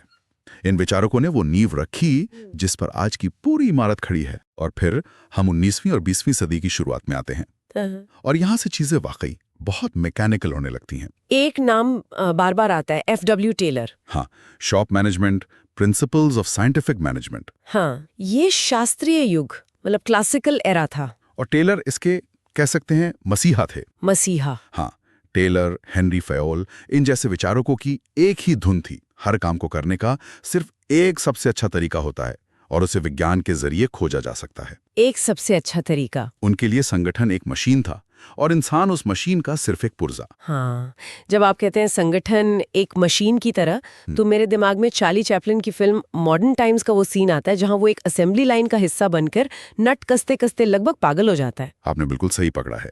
भावनाएं, रचनात्मकता, व्यक्तिगत इच्छाएं, इन सब के लिए कोई जगह नहीं थी। मतलब एक वर्कर और एक हथौड़े में कोई खास फर्क नहीं। उनके लिए तो नहीं, दोनों को बस अपने निर्धारित काम को सबसे कुशल तरीके से, मतलब एफिशिएंट तरीके से करना था। हर हरकत को स्टॉपवॉच से नापा जाता था। लेकिन इस सुपर एफिशिएंट मशीन को चलाने के लिए एक सिस्टम भी तो चाहिए होगा, एक ऐसा ढांचा जो व्यक्तिगत पसंद नापसंद से ऊपर हो। और वो ढांचा दिया मैक्स वेबर ने अपने नौकरशाही यानी ब्यूरोक्रेसी के सिद्धांत के साथ। हाँ, theory of social and economic organization. जी, वेबर ने एक आदर्श नौकरशाही की तस्वीर पेश की। ये एक ऐसी प्रणाली थी जो पूरी तरह से तर्क पर आधारित थी। स्पष्ट नियम, स्पष्ट पदानुक्रम मतलब हायरार्की, और सबसे जरूरी अव्यक्तिक संबंध। अव्यक्तिक संबंध मतलब आपका काम देखा जाएगा, आपकी शक्ल या आपके रिश्ते नहीं। वेबर के लिए ये भावनाओं और भाई भतीजावाद से मुक्त शासन करने का सबसे कुशल तरीका था। तो टेलर और वेबर ने मिलकर एक, कह सकते हैं, एक परफेक्ट सुपर एफिशिएंट मशीन बना दी थी। लेकिन इस मशीन में जल्दी गड़बड़ियां आने लगी। उत्पादन उतना नहीं बढ़ा जितना सोचा गया था। कर्मचारी नाखुश थे। क्यों? क्योंकि वे एक बहुत जरूरी चीज भूल गए थे कि इस मशीन को चलाने वाले इंसान थे, पुर्जे नहीं। और यहीं से कहानी में सबसे बड़ा मोड़ आता है। बिल्कुल। और इस मोड़ का श्रेय जाता है एल्टन मेयो को। सूची में उनकी किताब the human problems of industrial civilization और वो हॉथॉर्न स्टडीज पर आधारित मैनेजमेंट एंड द वर्कर का जिक्र है। इन अध्ययनों ने मैनेजमेंट की दुनिया में भूचाल ला दिया था। ऐसा क्या खोज लिया था उन्होंने? उन्होंने एक बहुत ही सरल लेकिन उस समय के लिए क्रांतिकारी बात खोजी। अच्छा। उन्होंने देखा कि एक फैक्ट्री में जब उन्होंने रोशनी बढ़ाई तो उत्पादन बढ़ा। ये तो ठीक है, लेकिन हैरानी तब हुई जब उन्होंने रोशनी घटाई तब भी उत्पादन बढ़ा। ये कैसे हो सकता है? उन्होंने पाया कि उत्पादन का असली कारण रोशनी नहीं थी। असली कारण यह था कि पहली बार किसी ने उन मजदूरों पर ध्यान दिया था, उनसे बात की थी, उनकी राय पूछी थी। अरे वाह! होने लगा कि वे महत्वपूर्ण हैं। इसे हॉथॉर्न प्रभाव कहा गया। ये तो कमाल की बात है। यानी एक इंसान को सिर्फ ये महसूस करा देना कि उसकी अहमियत है, उसे बेहतर काम करने के लिए प्रेरित कर सकता है। ये तो टेलर की मशीनी सोच के एकदम खिलाफ है। पूरी तरह से। ये मानव संबंध आंदोलन यानी ह्यूमन रिलेशंस मूवमेंट की शुरुआत थी। इसने कहा कि संगठन सिर्फ चार्ट और नियम नहीं होते, वे सामाजिक प्रणालियां भी होती हैं। और शायद इस विचार की आहट पहले भी सुनाई दे रही थी। सूची में मैरी पार्कर फॉलेट की क्रिएटिव एक्सपीरियंस का भी उल्लेख है। हाँ, फॉलेट अपने समय से बहुत आगे थी। उन्होंने कहा कि शक्ति का मतलब किसी पर नियंत्रण करना नहीं, बल्कि किसी के साथ मिलकर काम करना है। पावर ओवर नहीं, पावर विद। तो अब हम संरचनाओं से इंसानों पर आ गए हैं, लेकिन ये इंसान इन संरचनाओं के अंदर फैसले कैसे लेते हैं? यहीं पर एक नाम सूची में बार बार उभर कर आता है, हर्बर्ट ए साइमन। हाँ। Administrative behaviour, models of man. ऐसा लगता है जैसे इन्होंने इस विषय को एक नई दिशा ही दे दी। दिशा नहीं दी, उन्होंने पूरी जमीन ही बदल दी। उन्होंने व्यवहारवादी दृष्टिकोण की नींव रखी। कैसे? सबसे पहले तो उन्होंने क्लासिकल विचारकों के प्रशासन के सिद्धांतों पर सीधा हमला बोला। अपने 1946 के लेख में उन्होंने इन सिद्धांतों को प्रोवर्ब्स ऑफ एडमिनिस्ट्रेशन कहा। वाह, प्रशासन की कहावतें। हाँ, मतलब प्रशासन की कहावतें। यानी साइमन सीधे सीधे कह रहे थे कि मैनेजमेंट के ये सुनहरे नियम बस मुहावरे हैं जिनका कोई वैज्ञानिक आधार नहीं। बहुत बड़ा झटका था वो। उनका कहना था कि ये सिद्धांत अक्सर एक दूसरे को काटते हैं।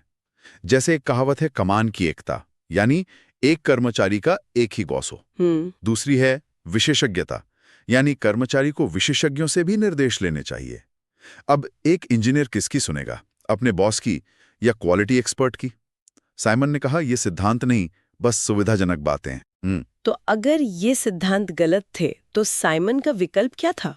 साइमन का सबसे बड़ा धमाका था सीमित तर्क संगतता यानी बाउंडेड रैशनैलिटी का विचार। Bounded rationality. हाँ, उन्होंने कहा कि मैनेजर कोई सुपर कंप्यूटर नहीं है जो हर जानकारी को प्रोसेस करके सबसे अच्छा फैसला ले सके। असल जिंदगी में मैनेजर के पास जानकारी सीमित होती है, सोचने का समय सीमित होता है, और उसके दिमाग की भी एक सीमा होती है। बिल्कुल। इसलिए वो सबसे अच्छे मतलब ऑप्टिमल समाधान की तलाश नहीं करता। तो फिर वो क्या करता है? वो संतोषजनक मतलब सैटिस्फाइंग समाधान खोजता है। सैटिस्फाइंग? हाँ, मतलब एक ऐसा फैसला जो ठीक ठाक हो, जिससे काम चल जाए। जैसे हम कार खरीदने जाते हैं, हम बाजार की हर कार पर रिसर्च नहीं करते, कुछ विकल्प देखते हैं और जो हमारे बजट और जरूरतों के लिए ठीक ठाक लगता है उसे खरीद लेते हैं। बिल्कुल। साइमन ने कहा कि मैनेजर भी यही करते हैं। इस एक विचार ने प्रबंधन को एक सटीक विज्ञान से हटाकर एक मानवीय कला बना दिया। और इसी सोच को आगे बढ़ाते हुए सूची में C.I. बर्नार्ड की the functions of the executive का भी नाम है। उन्होंने भी अधिकार के बारे में कुछ अलग कहा था, है ना? हाँ, बर्नार्ड ने भी एक क्रांतिकारी विचार दिया। उन्होंने अधिकार की स्वीकृति का सिद्धांत पेश किया।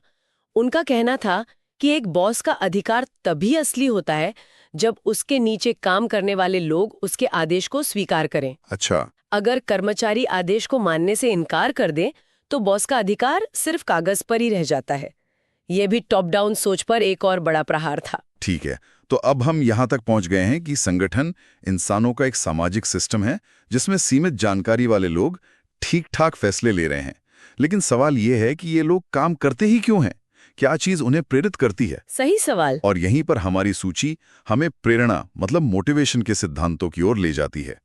ए मैस्लो की a theory of human motivation और डगलस मैकग्रेगर की the human side of enterprise. अच्छा, अब हम संगठन के दिल में यानी इंसानी मनोविज्ञान में उतर रहे हैं।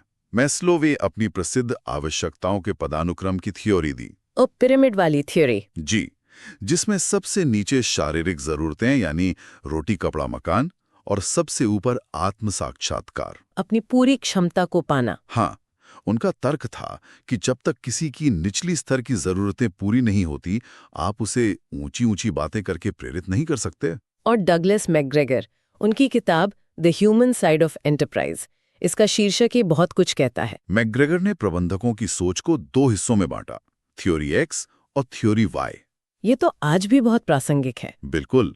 थ्योरी एक्स का मैनेजर मानता है कि लोग पैदाइशी आलसी होते हैं, काम से जी चुराते हैं और उनसे काम करवाने के लिए डंडा चलाना जरूरी है। ये वही मैनेजर है जो हर 5 मिनट में पूछता है काम कहाँ तक पहुंचा। सही पकड़ा, ये टेलर वाली सोच है। दूसरी तरफ है थ्योरी वाई का मैनेजर। वो मानता है कि लोग काम करना पसंद करते हैं, वे जिम्मेदार होते हैं, बस उन्हें सही माहौल देने की जरूरत है। ये वो मैनेजर है जो कहता है ये टारगेट है, इसे कैसे पूरा करना है ये तुम देखो, मुझे तुम पे भरोसा है। एकदम। और हर्ट्जबर्ग ने भी अपनी किताब द मोटिवेशन टू वर्क में बताया कि वेतन जैसी चीजें लोगों को असंतुष्ट होने से तो रोक सकती हैं, पर असल प्रेरणा काम में पहचान और जिम्मेदारी जैसी चीजों से आती है। अब तक हमारी ज्यादातर चर्चा निजी कंपनियों के प्रबंधन पर रही है, लेकिन ये सूची लोक प्रशासन की भी है। इसमें ड्वाइट वॉल्डो की द एडमिनिस्ट्रेटिव स्टेट भी है। हाँ, और F.W. रिग्स की एडमिनिस्ट्रेशन इन डेवलपिंग कंट्रीज भी। ये दिखाता है कि सरकारों को चलाने का तरीका भी बदल रहा था। बिल्कुल। वॉल्डो ने नवीन लोक प्रशासन की नींव रखी। उन्होंने उस विचार को चुनौती दी कि प्रशासन मूल्य तटस्थ होता है। मतलब एक सरकारी अधिकारी सिर्फ एक मशीन की तरह नियमों का पालन नहीं करता। जब वो कोई फैसला लेता है तो वो सामाजिक समानता जैसे मूल्यों को ध्यान में रखता है या नहीं रखता है। वॉल्डो ने कहा कि प्रशासकों को समाज के दबे कुचले वर्गों के प्रति ज्यादा जिम्मेदार होना चाहिए। और F.W. रिग्स, उनकी किताब का शीर्षक विकासशील देशों में प्रशासन, ये बहुत खास लगता है। क्या अमेरिका या यूरोप में बने सिद्धांत भारत जैसे देशों में काम नहीं करते? रिग्स ने यही सबसे जरूरी बात कही। उन्होंने कहा कि विकासशील देशों का प्रशासन एक प्रिज्मियस समाज जैसा है। प्रिज्मियस समाज? हाँ, ये एक ऐसे बाजार की तरह है जहां एक तरफ आपको चमकता हुआ सुपरमार्केट दिखता है, मतलब आधुनिक नियम कानून, और ठीक बगल में पारंपरिक हाट भी चल रही होती है, जाति, परिवार, रिश्तेदारी। अच्छा, दोनों एक साथ? हाँ, और एक दूसरे को प्रभावित कर रहे हैं। इसलिए पश्चिम से लाया गया कोई भी सुपरमार्केट मॉडल यहाँ सीधे सीधे काम नहीं कर सकता। और फिर सूची हमें 90 के दशक में ले आती है डेविड ऑसबॉर्न और टेड गैबलर की किताब री इन्वेंटिंग गवर्नमेंट, सरकार को फिर से नया बनाना। हाँ, ये नवीन लोक प्रबंधन यानी न्यू पब्लिक मैनेजमेंट आंदोलन की बाइबल बन गई। जी। इसने तर्क दिया कि सरकारों को एक उद्यमी की तरह काम करना चाहिए। बाजार आधारित सुधारों की वकालत। जी, नागरिकों को ग्राहक समझें, विभागों में प्रतिस्पर्धा लाएं और परिणामों पर ध्यान दें, नियमों पर नहीं। इस एक किताब ने दुनिया भर में सरकारी सुधारों की लहर पैदा कर दी। तो प्राचीन भारत के कौटिल्य से लेकर 90 के दशक की उद्यमी सरकार तक हमने इस सूची के जरिए विचारों की एक पूरी यात्रा तय की है। सही बात है। ये सिर्फ किताबों के नाम नहीं है, बल्कि ये कहानी है। कहानी कि कैसे हमने एक साथ मिलकर काम करने और शासन करने के तरीकों के बारे में अपनी समझ को लगातार बेहतर बनाया है। बिल्कुल। हमने देखा कि कैसे हमारा ध्यान दक्षता की मशीनी खोज से हटकर मानवीय संबंधों पर आया, फिर इंसानी व्यवहार की सीमाओं को समझने पर, और फिर सामाजिक मूल्यों और बाजार की ताकतों को अपनाने पर। हर विचारक और हर किताब इस बड़ी पहेली का एक जरूरी टुकड़ा है। हाँ, जो हमें बताता है कि हम आज जहां हैं वहां क्यों और कैसे पहुंचे। ये वाकई एक शानदार सफर रहा है। इस चर्चा के अंत में एक सवाल सोचने के लिए छोड़ा जा सकता है। इस सूची में क्लासिक ग्रंथ शामिल है, लेकिन दुनिया तो लगातार बदल रही है। आज हमारे सामने आर्टिफिशियल इंटेलिजेंस है, रिमोट वर्क है, जलवायु परिवर्तन जैसी बिल्कुल नई चुनौतियां हैं। सही बात है। अगर आज कोई ऐसी किताब लिखी जाए जो इस सूची में अगली कड़ी बन सके, तो उस किताब का शीर्षक क्या होगा? और वो हमारे आज के संगठनों और सरकारों के बारे में क्या नई और क्रांतिकारी बात बताएगी?